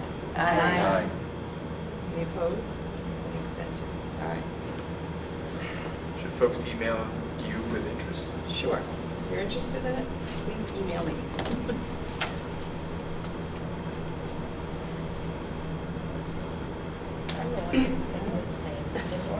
All right. Next item is contract negotiations, the duration of the agreement. So I think as came up earlier in conversation, one of the responsibilities of the new board will be to really to establish a new collective bargaining agreement once the new district forms as of 2018. So that work would begin typically over the course of the summer, probably at the earliest, but certainly into the fall, throughout some portion of next school year or possibly beyond, depending on what kind of a year it is. We've had all of the above take place over the years. An option, and this is where the current negotiating folks are really curious, is so right now we are currently in negotiations, and there's potential for this contract negotiation to be a one-year contract if this board wanted to initiate negotiations over the summer or in the fall to create a successor agreement, which wouldn't really technically be a successor agreement because it's a new district. But an alternative would be for this board to endorse the current negotiating councils to negotiate a multi-year agreement that would be assumed by this board, at least for the first year. If they did a multi-year, it could go on beyond that. Rebecca? I'm just going to put it out there and be the poo-pooer. The negotiating time before this, we thoroughly looked at the entirety of the contract for the support staff of all the different schools because they did not have a collective one yet, and for the teachers. And there are a lot of things in those contracts through no one's fault. They're just old contracts that have been added to and piecemealed for a long time now that may cause us problems as we go forward into a new unified school district, or at least complications in how we are able to manage, use resources, staffing effectively, and for them in terms of good for them and good in terms for us. But I think if we go too far out without knowing what we plan to do, we are probably going to be at least mildly disappointed, and I would be hedging my bets there to say mildly. I think it would really limit us. Also budgeting wise, since we have never tried to do an entire school district budget and we have lots of things still coming up with healthcare has been a big play going on the last couple of years and some other stuff.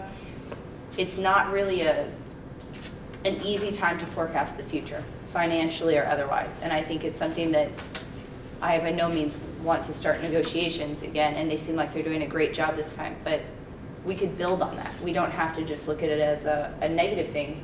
They've started something great. It seems to be working really well this year. Once we get more of our ideas under our belt, I think it would be wise for us to move in and do negotiations when we have better ideas. Allison? I don't know how much I can say. An option would be to go for a 2-year contract, so that the first year we finish out with our current board right now, and we go into the second year, because the new contract would start 7/1/17, right? The one we're negotiating right now ends, well, that one will start July 1/17. Right, so this coming So July 1 this- starts the new collective bargaining agreement. If we do assuming a it's 1 year, it will cover the non-new operational board. So we don't have to worry about negotiating a contract for 7/1/17 through 6/30/18. It'll be done. So then the next contract would either, if we did the 1 year, we would have to start negotiating for a 7/1/18 contract. And we would need to be doing that before 7/1/18. So we'd be looking at. Way before 7/1/18. Right, way before. So, like, soon. So if we did a 2-year contract, we would give ourselves space to allow the newly agreed upon contract to work for its first year and then its second year, and during its second year, we would start the negotiations for then the new one. I wouldn't suggest that we go for a 3, a 4, or a 5-year contract, because that's just way too far out there. But I think a 2-year contract would give us enough time, and we're gonna be busy with a lot of other things. Jen? So I feel really conflicted about this because I personally think 1-year contracts are insane with the amount of work that goes into, and I haven't served on a negotiating committee, but just hearing about the work that goes into the negotiations on both sides, I think it's got to be very hard to do them for a year. I think on the flip side that we had a lot of discussions within the committee. There were a lot of concerns about how terms that are in our current contract would be interpreted once we were a unified district, specifically things relating to seniority and if there were positions in one school or another school, and how staff might be able to move or bump or any of that, those things that aren't really a concern today because each school is identified as its own district. So I would be concerned that if we went with the plan of having a multi-year contract, you know, how would that tie our hands on some of those concerns? Patrick? Yeah, I can speak to that a little bit. So therein lies the question from the current negotiators, because the language of the contract will vary for sure. If this board says, no, we want to negotiate our successor agreement starting next fall, then that's actually way easier for the current negotiators, because we don't have to worry about exactly what you just described and thinking about what does this look like, sound like in a new unified district. However, having the flip side that you shared of it is a ton of work to negotiate a contract, the current negotiators realize that and are willing to do the work while we're sitting at the table now to think through what this would look like as a single district. In some ways, to take a lot of responsibility and work off of this board in its first year of existence. Yeah, I was just going to echo that I think in our, I'm on the negotiating committee now for the support staff, and I think we have already had some of those conversations of, well, if this were one unified district, what might that look like, and are trying hard to make things less complex in the contract so that it is easier to make that transition. So that's one thing, and the other thing is that I think we are in a really good place right now with the way it's going, and I think that's worth a lot, and it has taken a lot of time to get there. So anticipating all of the other things we're going to be thinking about And assuming that, you know, there are several of us that are sitting on both this board and the negotiations for the current districts, that we will be thinking conservatively and thinking long-term as we have these conversations and these negotiations, that I would much rather see us not have to deal with that in the outset while we're figuring out so many other things. Well, we've got lots of new board members, you know, that have not negotiated before. So that's just my sort of 2 cents for why I think we should have more than a 1-year contract, if possible. Super quick, I promise. Rebecca.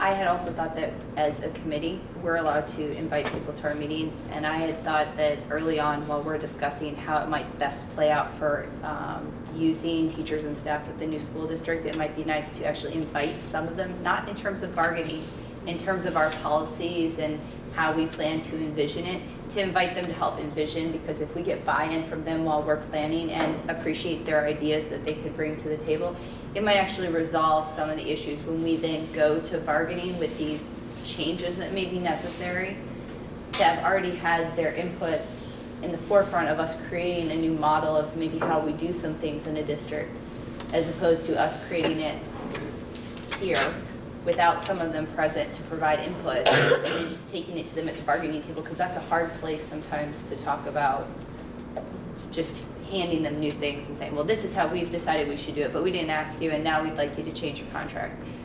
I think that would be great, but I'm going to strongly, again, recommend that I think once we've agreed to something, we have a new district and we're operating in, I think it's harder to change it than to use the impetus of having change going on right now to take it and bite the hard bullet, do the 1 year that we've got going on good, and just know that, guess what, starting a new school district is hard. We need to address contract language in it. It's an important part of what we do. 80% of our budgets revolve around staffing, and that's a big deal. And I'm not saying we cut, and I'm not saying we do anything, but how we use our staff is an important part of our school district, and they are vital to the success of our school district. And I think we need to just look at it and address it sooner rather than later. Definitely hear Rebecca's concerns, but I think if being able to jump off some of the work that's being done now does seem like it's beneficial to me, except I wonder, can you give an opinion, Patrick, on the injunction that's currently going on with the negotiating committee, bargaining committee, because I just worry, and I just worry that the very fact that there is that injunction there, and for any who haven't heard or knew, there's basically, correct me if I'm wrong, there's an injunction that stops. That's public record. Right? Yeah, it's public record. Yeah. There's an injunction that is keeping executive sessions from happening under the current terms. Is that accurate? Or it has to do with executive session? Pertains to it. I don't want to. I guess I don't want to get too far down that path because we might not need to. But what I want to say is, does that have any coattails, that litigation? And would it be nice to have a clean break rather than be associated with that in any way? The answer, I'm guessing, is probably no. But I wanted to put it out there because I do think it's pertinent.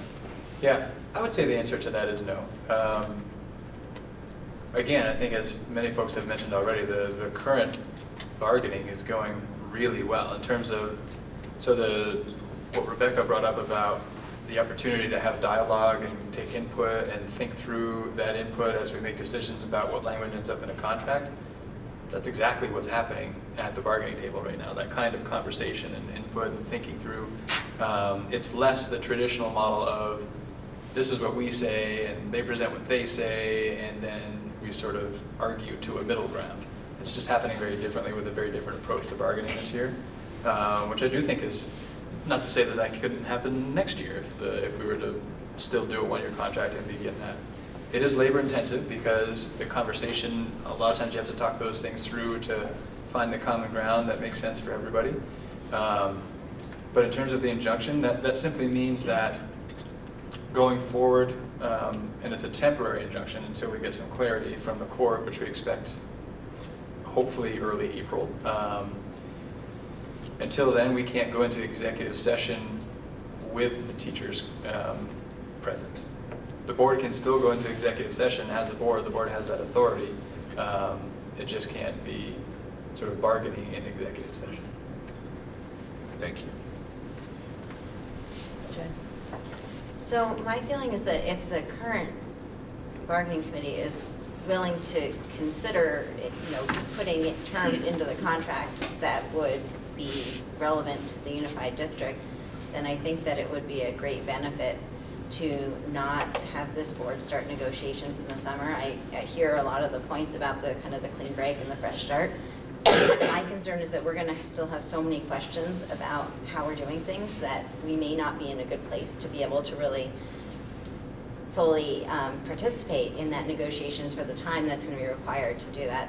So I think it sounds like a good idea to perhaps pursue a 2-year, or request the bargaining committee to pursue a 2-year contract. I wonder, though, if this board would want to have a seat on the negotiations committee, recognizing that there are several people that are on this board that are on the negotiations committee, but not officially as a representative of this board. That's the question that's going through my mind. I don't know the answer. Certainly. I mean, we're sort of the unofficial proxies in a way, but I don't know if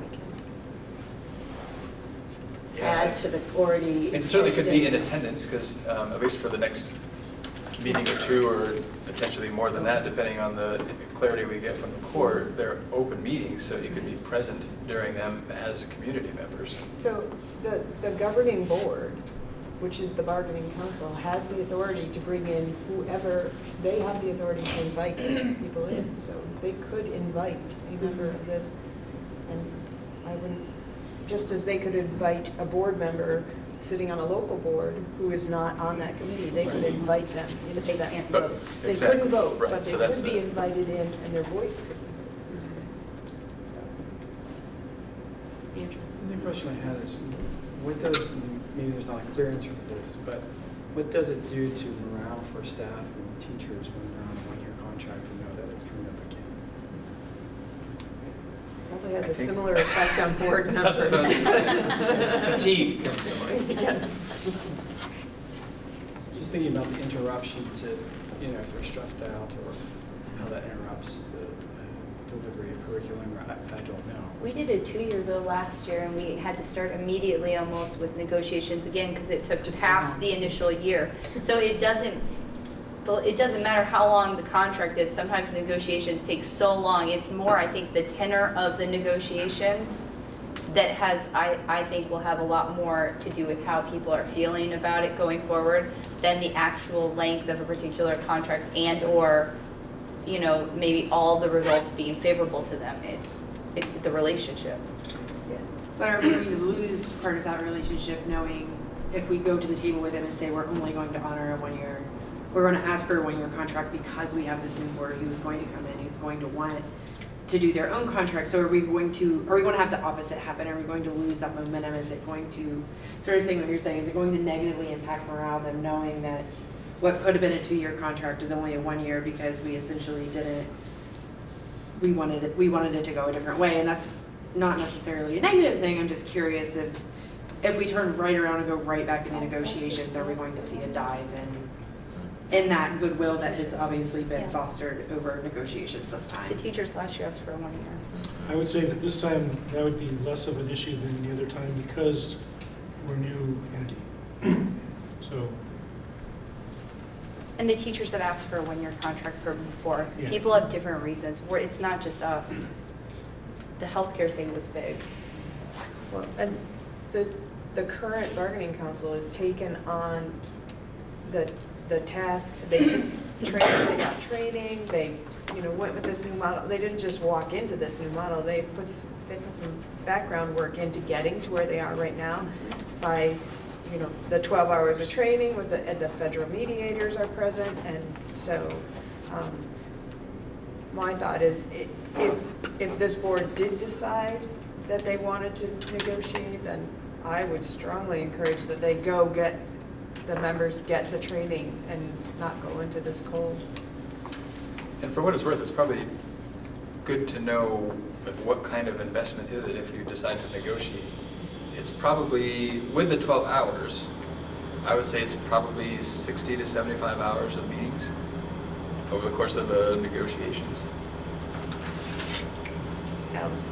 So you, Krista, and I are on the support staff, correct?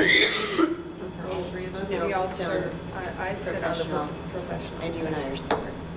Okay, so But you're we on all the sit on the professional and bargaining then council, we're on the right. support staff. So we already have representation, although it's not technically the SD board. We do have members of the new board on the bargaining council and both segments.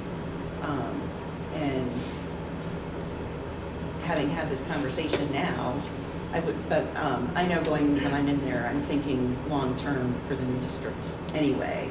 And there is work on odd language and very antiquated things going on as it is right now anyway.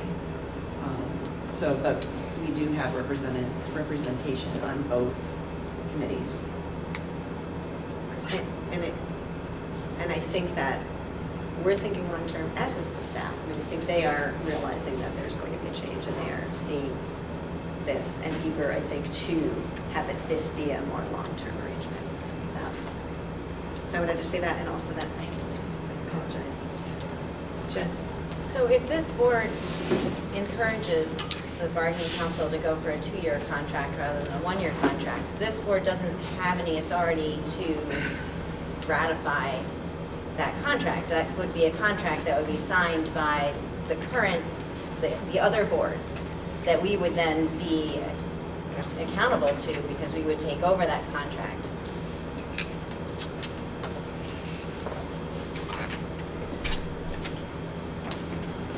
That's kind of scary. I mean, not that I don't have a lack of trust for any of you or anyone else. I fully see that people are thinking forward. It seems almost irresponsible for this board to ask someone to negotiate a contract that we don't have any ability to then approve or not approve.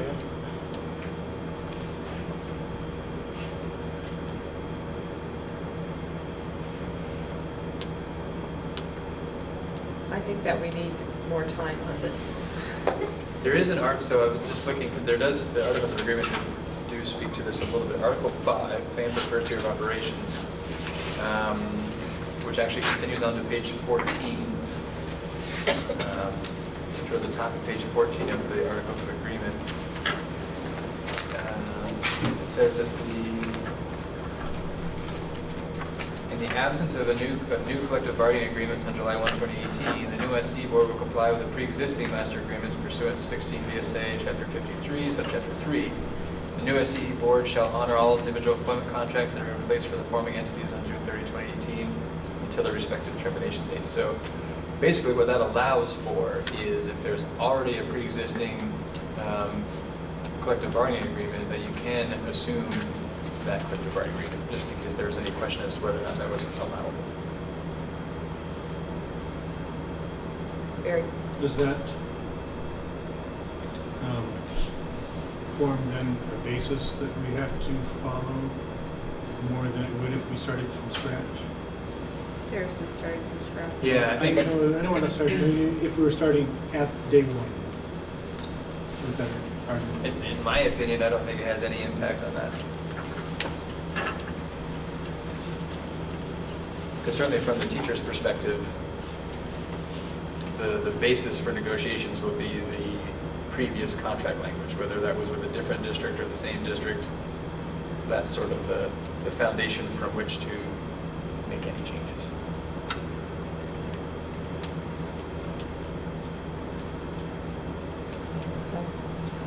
Well, I think that we are going to need to discuss this again. So here's the challenge. So and I think it's possible to give it another month, but again, negotiations are ongoing right now.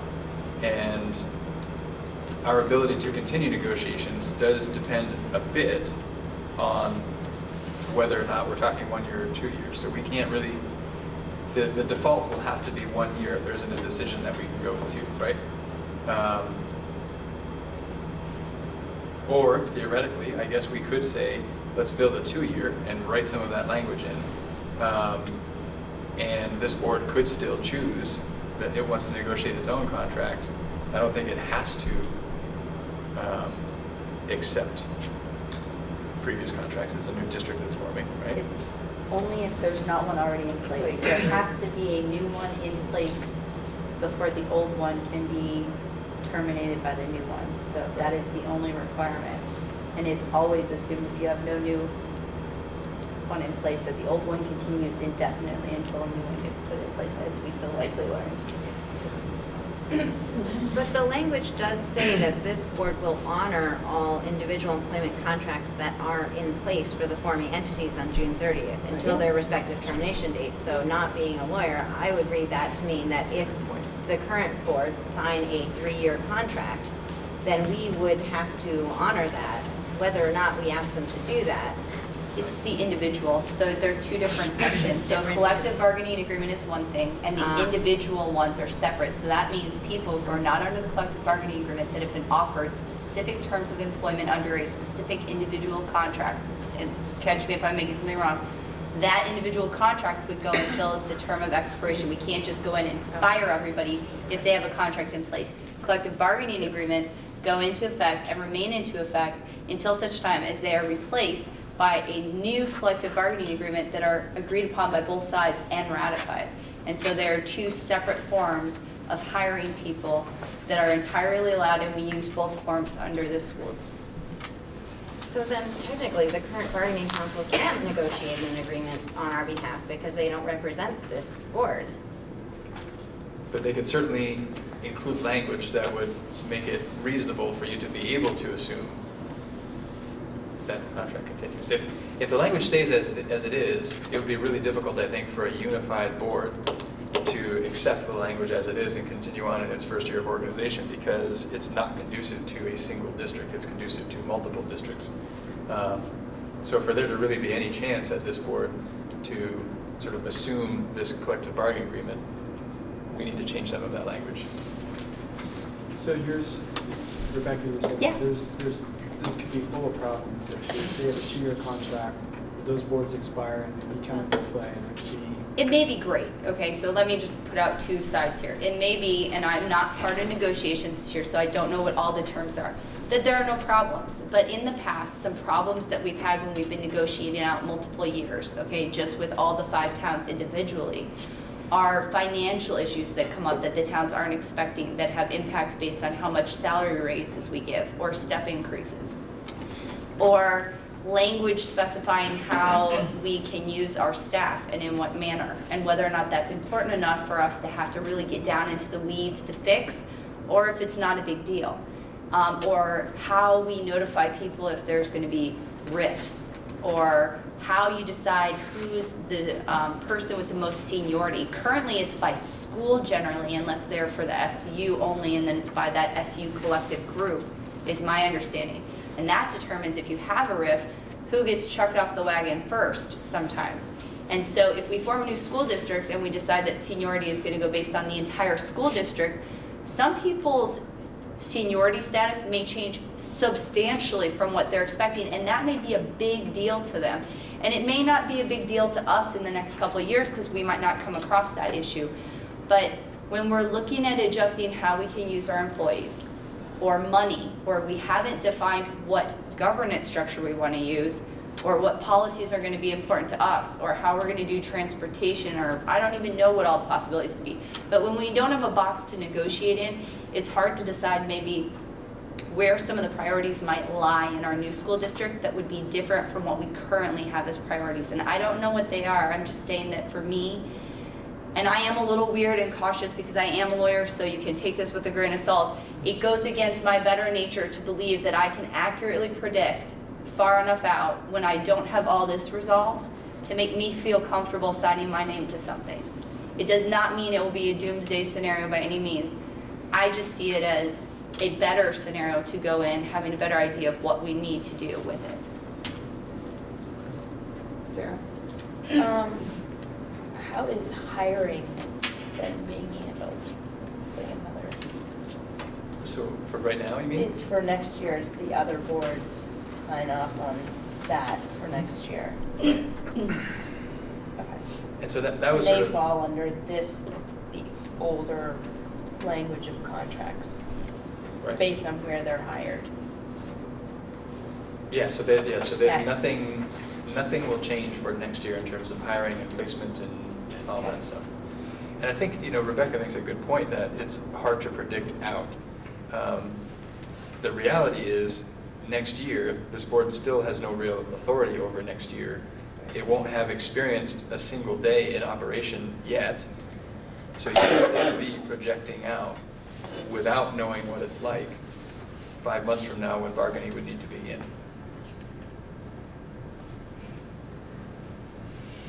Yay, go us.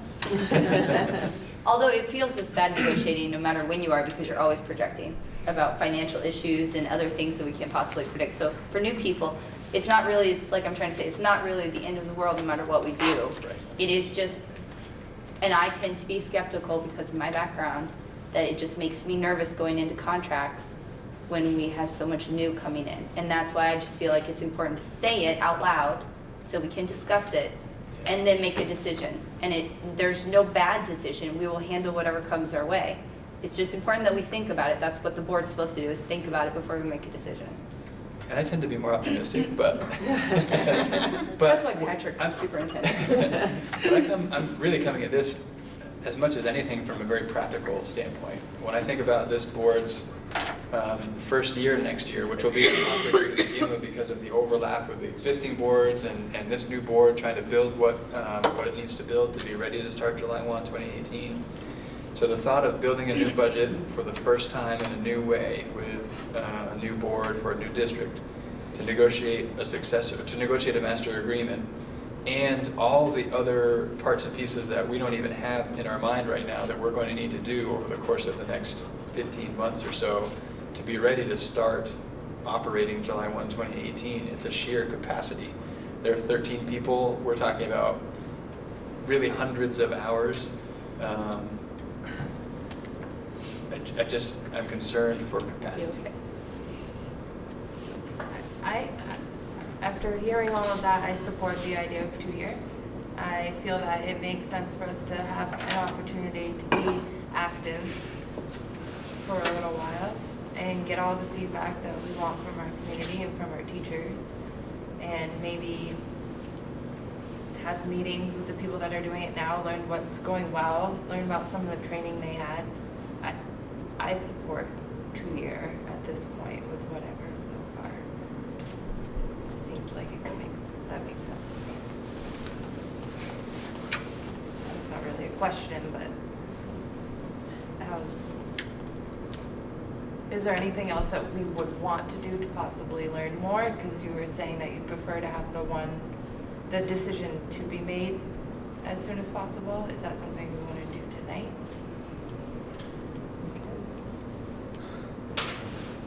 The current negotiators would like that, but as I said, there's some latitude here. We probably won't be settling in the next month. There's some more work to do. I know. I mentioned I have a practical side too, right? So there's some time, but the longer we go without clarity, the harder it will be to continue to move forward. Should we vote on a motion, see where we're at? Need a motion. Need a motion? I would make one, but I'm not sure what I would even say, so somebody else make a motion. Vote on it. So the motion, I believe, could be something along the lines of authorizing the current bargaining council to negotiate a contract that would include the first year of this board at this entity's operation. Why do we have to approve it, actually? If it goes into effect anyway and under our agreement we're required to honor it, then we're not really required to give them approval or non-approval. We can simply decide our approval by, if we at some point decide to start negotiations earlier, we can simply move to start negotiations earlier and engage them. There's no requirement. There is no requirement. I think it's more of a courtesy than anything, because before the current bargaining council invests the hours and hours and hours it's going to take to kind of make the necessary language changes, assuming a single district. There'd like to be some confidence that those hours are going to translate into something. I thought you said they were close already. How would they be having so No, many hours? so you mentioned some of the thing. So there's still certainly work to do, but just the hours specific to the language changes that would need to happen from multiple individual districts to a single unified district. Are we talking cleanup like last year's cleanup when we did it for the support staff all going to one contract? Or are you talking about like the seniority and other issues that we were talking about? Because those are some significant decisions that are being made then for the new board. That's not just cleanup language. No, so it's more than cleanup language. So part of it's cleanup language. So the language has to speak to seniority in a single district, and that alone is probably hours of work to accomplish. Which again, the current negotiating council is willing to do that, and I think has the background to do that. They've all been board members for some period of time and have that perspective, and they have support from Katrina and I, and et cetera, et cetera. But they just want to know, like, if before they engage in the hours it's going to take to do that, you know, they'd rather not spend that time. If it's what not we necessary. renegotiate it? Right. So if it really, because it doesn't necessarily pertain to next year, right? Because next year it's still operating as business as usual. So before they write language that will extend beyond next year, they want to know, is it worth the hours they're going to be putting into it or not? Barry? Maybe I misunderstood it, but I thought that if there was an existing contract, that has to be honored when we move to the new. And if you've got a 2-year contract, that's an existing contract that we have to honor the first year regardless Right.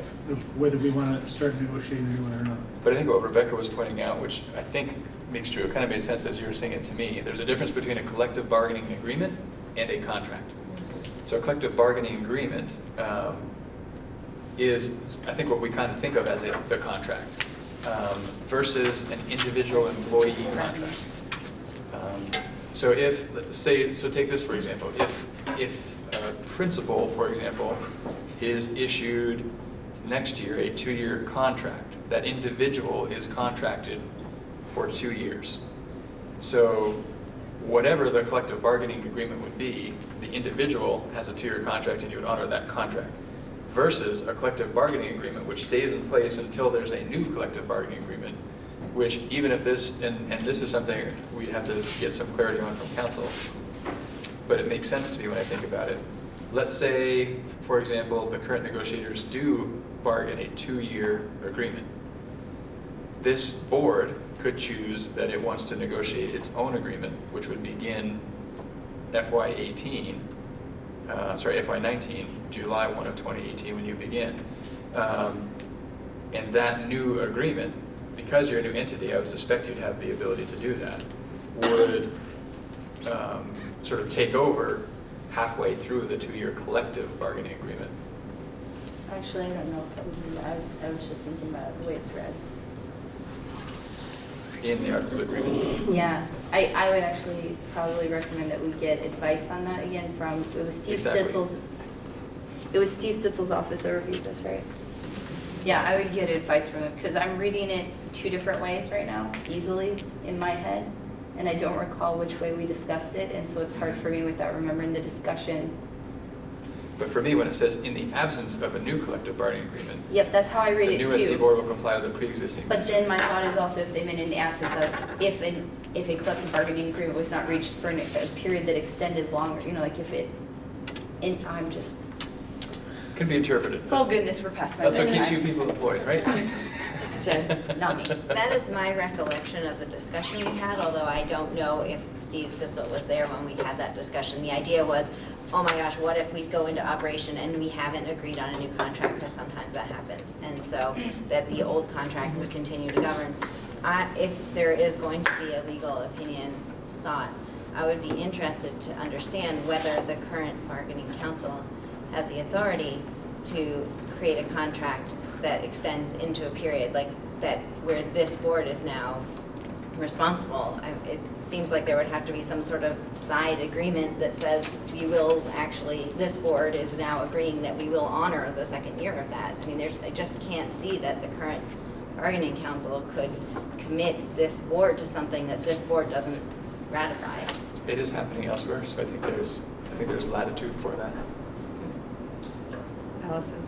So the first part of Article 5, Plan for First Year of Operations states, the new SD will provide for the transportation of students, assignment staff, curricula, education programs, and student services that, to the extent practicable, are consistent with the contracts, policies, and practices that were in existence during the year immediately preceding the first year of the new supervisory district's operation. So that would be July 1, 2017 through 6/30/18. All of those things For the transition year. The first year, right? apply to the first year of operations starting July 1, 2018. Those things in that prior year are applicable to the first year of operations. And then the new SD Board of Directors will comply with 16 VSA regarding the recognition, respective forming entities, and then commence negotiations for other employees. In the absence of new collective bargaining agreements on July 1, 2018, master agreements that will comply. So if we have a master agreement in place, we comply with that master agreement. We wouldn't have to start a new agreement. So, can I make a motion, right? Can I move to grant the board currently in contract negotiations a term of 2 years for their contracts? I don't even know if that makes sense. So what you're saying is you want to. It's like, so the contract goes no in 6/30/19, which will cover the first year that we're in operations. Or not requiring us to go into contract negotiations during our first functioning year as a board. So you want to grant the current bargaining council the authority to establish a contract to Which would cover the 6/30/19. first year of our formal operations as a board. Is there a second? What was that? It's just way back there. Is it just to negotiate a 2-year contract? Okay. Yes.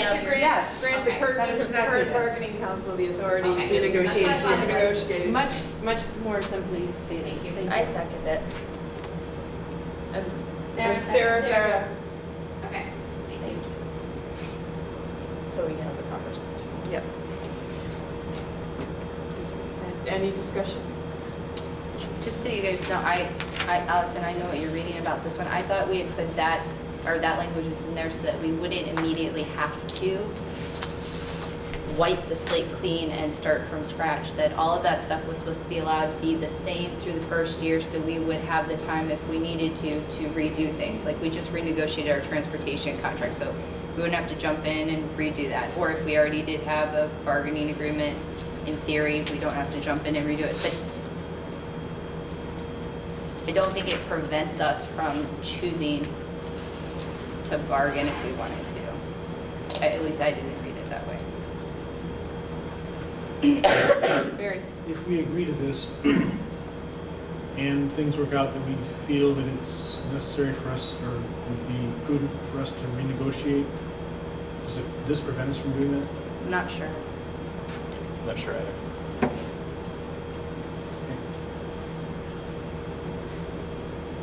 Question, I guess, my own question. If on July 1st of 2018, we decided we wanted to renegotiate, how long of a negotiation process are we looking at anyways? And would we be under that contract until, because we can start negotiations earlier for 2019, for a contract that's not starting until, right? You can start negotiating on July 1, 2018. Right, and so that's what I'm saying, For is the like we may already be in negotiations. It may take us a year to negotiate a contract anyway, so we might as well be under a contract for that year.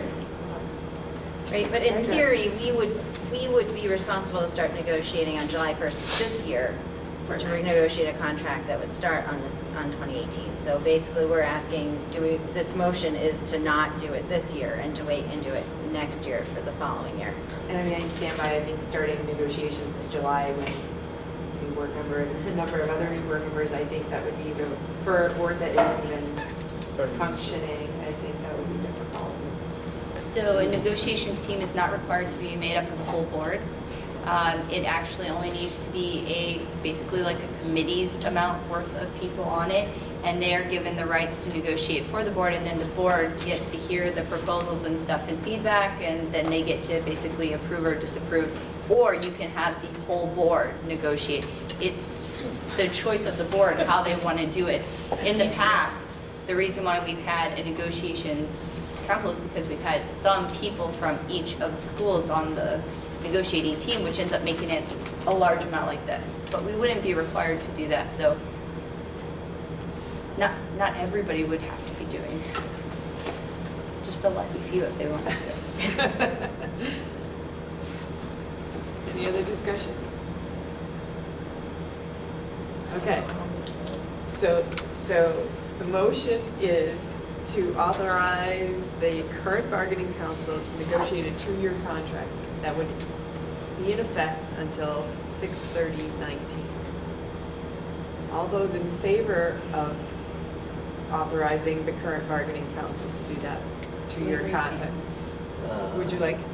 I'm going to let you know that I'm going to be voting the opposite way. I was just curious if we'd have enough to hear the difference. Okay. All right, so I'm going to, raise your hands, please. All those, if you're in favor of the motion, please raise your hand. 4. All right. All those opposed? 6. And opposed.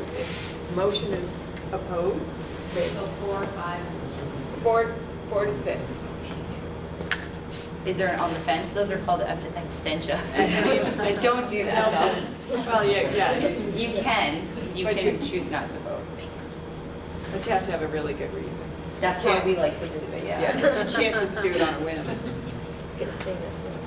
I've also tried this, voting for each, but that doesn't work either.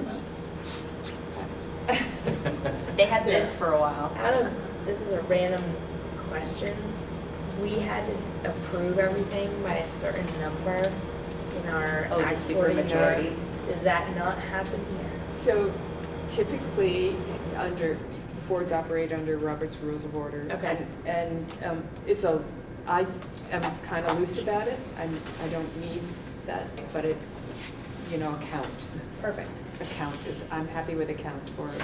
It sounds like Just it's verify. louder. I'm more loose about that. Now, if you have a problem with that and would rather it be another way, I am certainly open to going another way, but the Act 46 went another way, and it took a lot of time to sort out voting. So You guys got it figured out, though, so we can do it. I know. Jen. So I voted against the motion not because I think it's a bad idea to have a 2-year contract. I feel like it's irresponsible for us not to be a part of ratifying a contract that we will live with. So I would be interested to get an opinion from whoever would be the right person to give an opinion on whether this board could have a seat in the current negotiations, could be listed as a party that needs to ratify the contract. I don't know exactly what that looks like. I hope that you can communicate, and to the members who are on the bargaining council, I didn't vote no because I don't trust you, or because I totally appreciate that they are willing to take on more work that is going to make their jobs harder to get this thing done, and I hope that it doesn't come across as anything against that offer.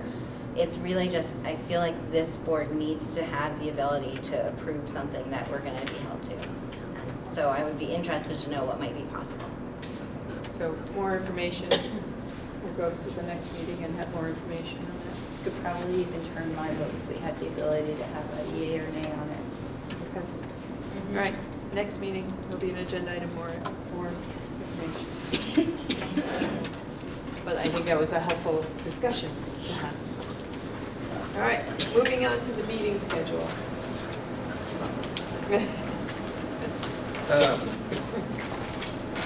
So as I said, conversations are going to be happening to determine roles and responsibilities of existing boards, new board, and how that all really comes about, which I think will help inform how frequently current boards need to meet and this board needs to meet. So once we know exactly what those roles and responsibilities are, that will help us. My recommendation would be in the meantime, so I would say maybe through June of this year, that this board schedule monthly meetings.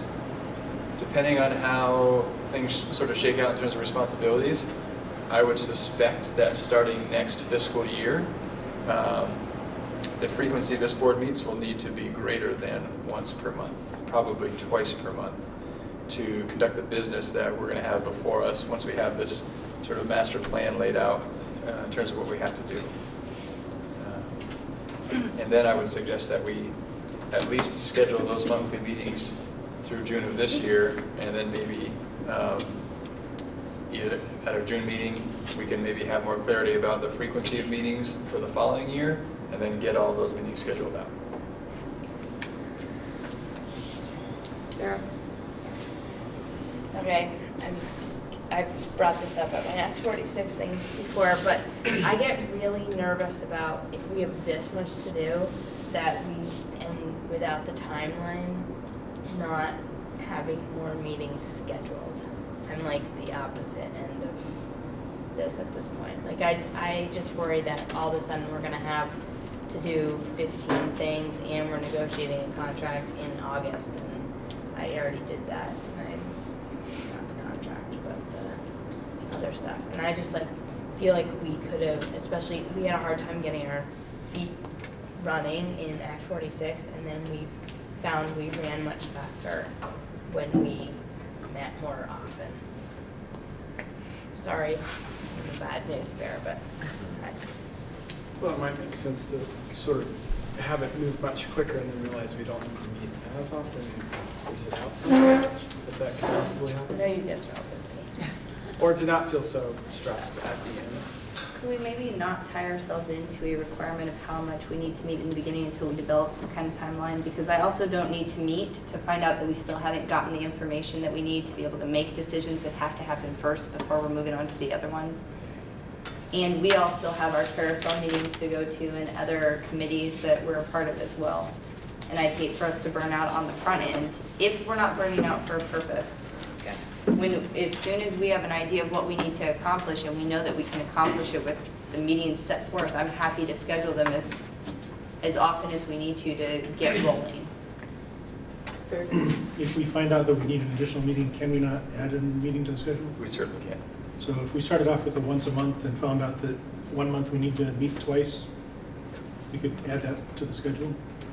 And the reason behind my thinking was because it's unclear exactly what has to happen right now, to meet without knowing why we have to meet may not be really productive time. So to take a couple of months where we only meet once a month, as we're trying to understand what that workload is going to be and what that sort of checklist or roadmap of our work is going to look like.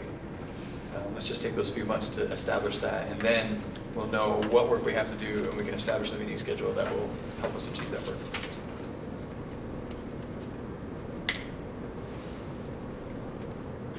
Do you want to send out a doodle poll for the monthly meetings, and Yep, then? if that's worked for folks, then I can do that. It's fine. Yeah. And we'll try to pick something consistent as, you know, the third Wednesday or the fourth Thursday or something like that, so it's predictable. All right, every Friday. Every Friday With night. pizza to be provided. All right. Can I make one other comment? And Patrick mentioned this before, but I do think for folks who aren't on the current boards, attending the carousel meeting, at least the first part of it will probably be really helpful. And I don't think you said it when you were talking about it, but it's usually the fourth Tuesday of the month. Is that right? The fourth Tuesday, which is also generally the last Tuesday of the month. So this month it's There was one. 30th. I think April is sort of off schedule, and I forget why, But March. Vacation. Oh, right, March 28th. is the next one. So, but for the new people, if you come to the carousel meeting in the beginning part and you guys want to stay for a local board meeting, you're more than welcome to come to Lincoln's whenever you want.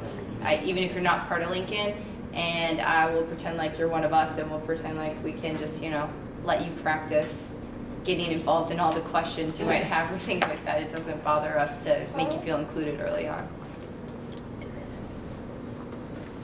So we should refer to the main calendar.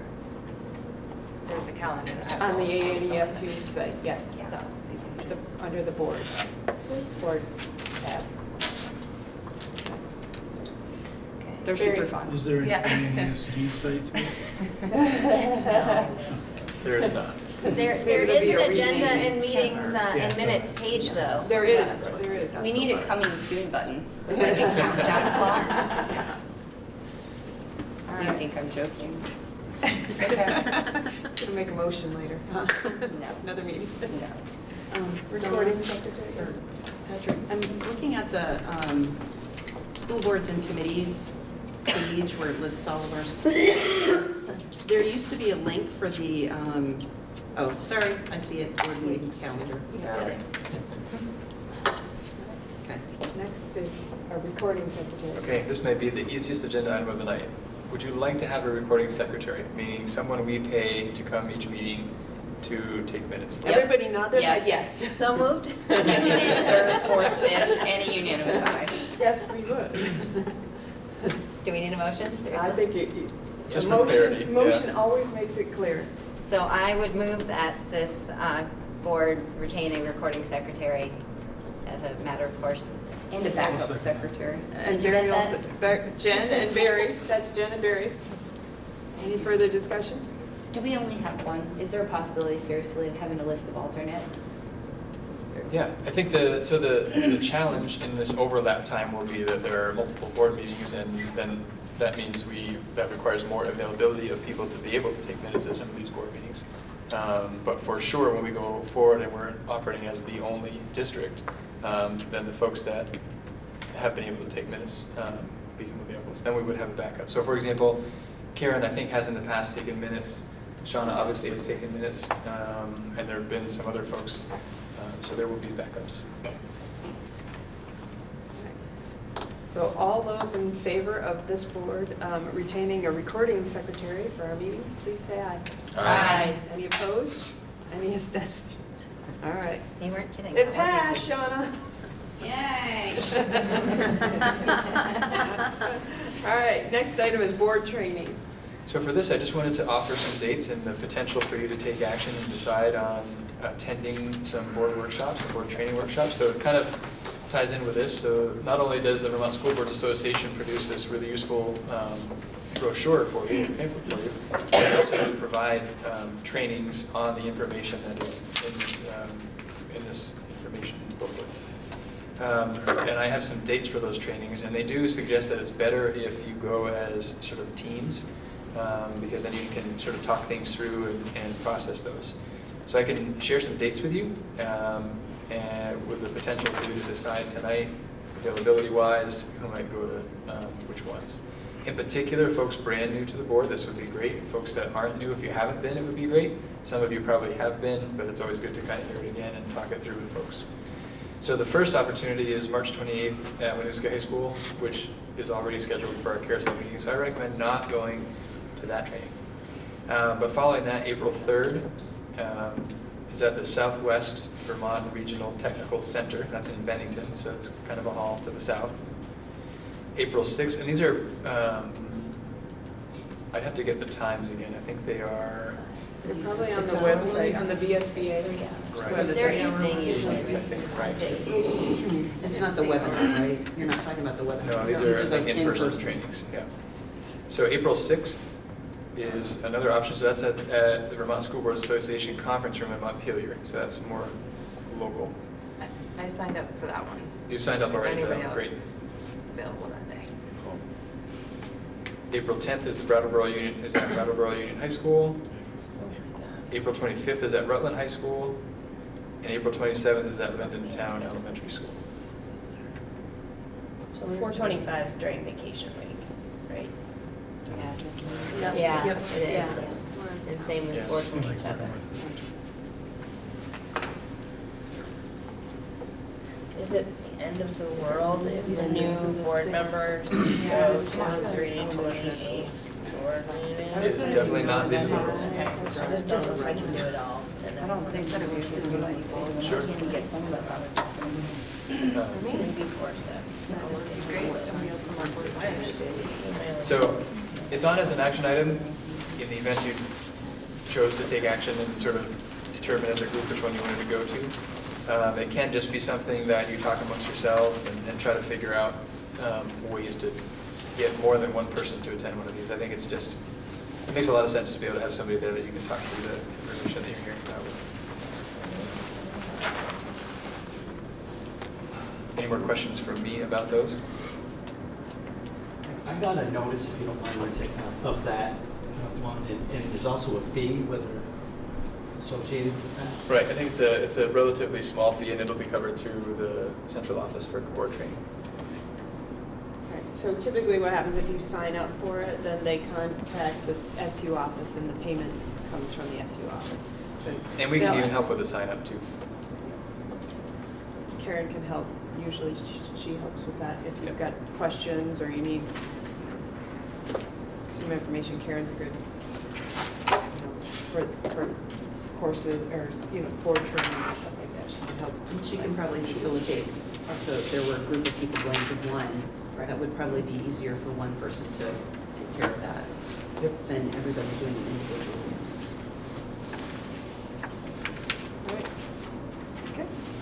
And then next on our list is meeting evaluation. And typically, on the current boards, there is an evaluation where you look at sort of the process of your meeting and how you went through it. And did you stick to the policy? Did you stick to the agenda? Things like that. And then typically at the beginning of each meeting, you determine who's going to be looking out for these things. Are you going to do it, everybody's going to do it all together? Some boards do that. They read through the questions, they all have a discussion, answer a question, and do it that way. Or, each individual person, it's online, so each individual person could do it online. But it's an important tool because it keeps you on task and keeps you, to the work that's outlined in the meeting. And so I guess we'll have to determine how we're going to go about evaluating our process. And I have an idea to share for what it's worth. Did you say you have an idea to share? Yeah. Go ahead and share your idea before I share mine. So currently the tools that boards use is tied to policy governance policy. So that's why I didn't bring those here, because you haven't decided if you're going to do policy governance or not. So the current tool doesn't necessarily fit right now. It might fit in the future if you decide to go down that road. So the first is, do you want to have a meeting evaluation or not? I think Don made a good point for why it's useful to have that. And for now, while we're sort of deciding policy governance, not policy governance, rather than commit to some sort of formal process, we can keep it less formal, but just to get into the practice of talking about how it was tonight. A simple way to do this is something that we use for most of our meetings, which is simply called the plus delta. So what's something that worked well tonight, and what's something that could make it better in the future? And then once we have some clarity about future governance direction, we can tailor a tool to whatever governance model you choose.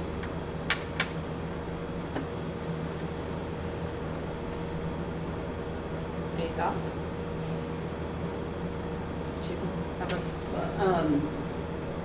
I'm not sure how complicated that might get. I know for the current boards, the Survey Monkey that we do online, the choices that we have helps the discussion go quicker in terms of deciding, staying on track, and is there community engagement.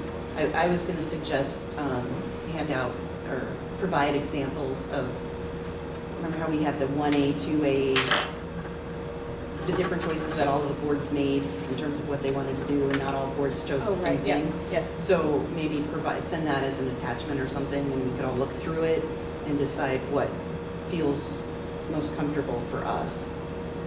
I think some of those could probably still apply, and we could even tweak it maybe, because we still need to discuss a number of those same things. Just, yeah. My only comment on how it went tonight is just that, of course, we went a little over time. We don't have a timekeeper yet. I, in general, would just like to say that I would love to see us, if possible, move action items to the beginning of meetings, so that if we're falling behind on time, we're seeing that while we're in the action item part of the agenda. And then if we have items that are discussion only, to just start marking them as discussion only and putting them towards the end. And when we enter the discussion section saying, hey, we have 4 things on the discussion item, we now have 25 minutes left in our schedule, how do we want to handle that? But I would love to see that happen, just because I think it might be a pragmatic way to give ourselves a shot of ending on time. Barry? I was just wondering if the plus delta was one of those choices that we had before, I didn't remember.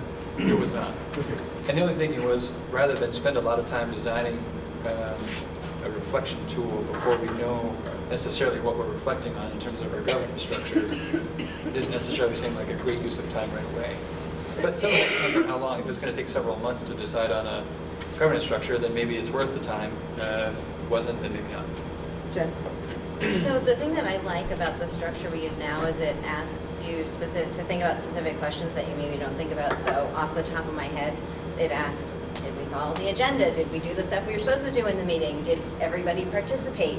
You know, like, it might be enough just to have like a plus delta with 3 or 4 questions like that.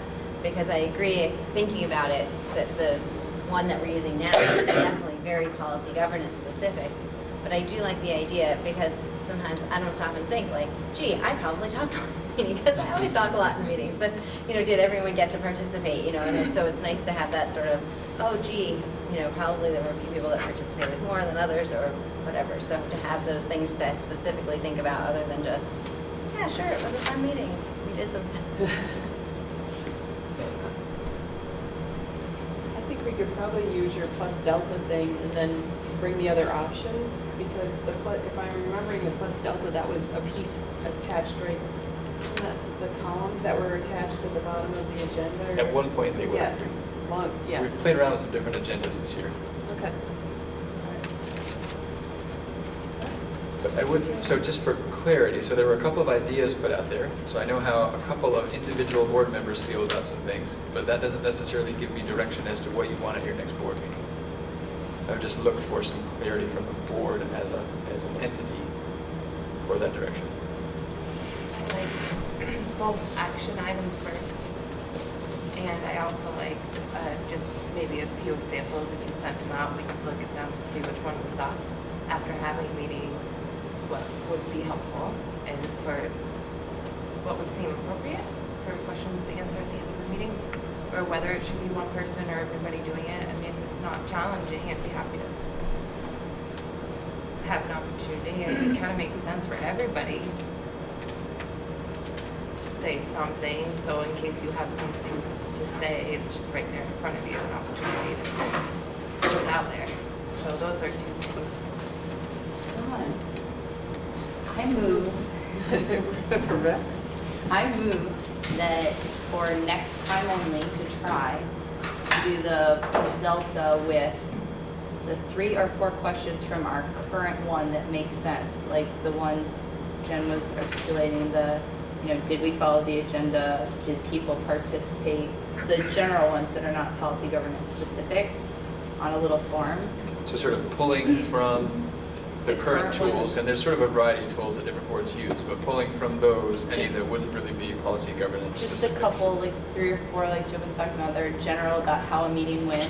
Process related, just to try next week, and let us decide next week how we want to try it when we get to the meeting, and then we could probably experiment.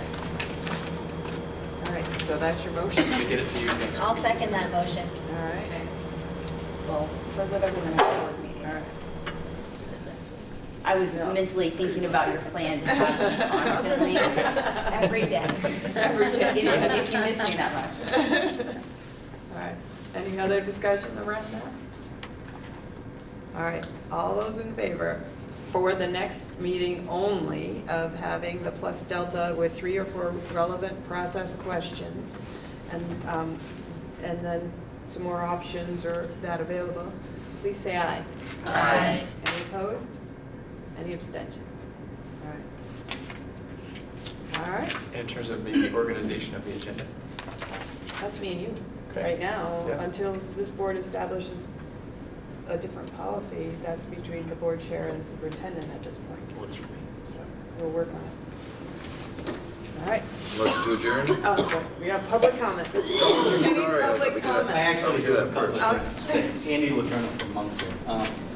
There were a number of things I had that weren't necessarily on the agenda, but you guys hit anyway, so I'll skip over that. But one of them was the Articles of Agreement, Article 5, and Patrick hit that. But, and you didn't go through those, so I don't, for the folks that weren't part of Act 4, I mean, they're more than just recommend, I mean, I think people need to read it, because it really does guide you guys through a bunch of your work in the first year, so I really think it's important that you look at all those articles, because a bunch of them will either dictate or at least give you good direction on where you should be headed. Community engagement, a biggie. I don't know about you, I don't think we have enough, which means that we're still not hitting the right things.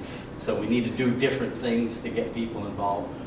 The naming thing, I think, is one, and that was part of the Act 46 discussion. I mean, it was a specific thing to have the public involved. So again, it's in there, but you're doing it, Patrick's A, so I think that's really good. And my last one is merely the public participation, a shot to say something at the beginning and a shot to say something at the end. If you can figure out a way to let the public be more involved, I think you may get more people involved. So, that's it. Thank you. All right. Okay, now I'll entertain a motion to adjourn. I move to adjourn. Is there a second? Very seconded. All right, all those in favor, please say aye. Aye. Any opposed? Any abstentions? We're adjourned at 9:06.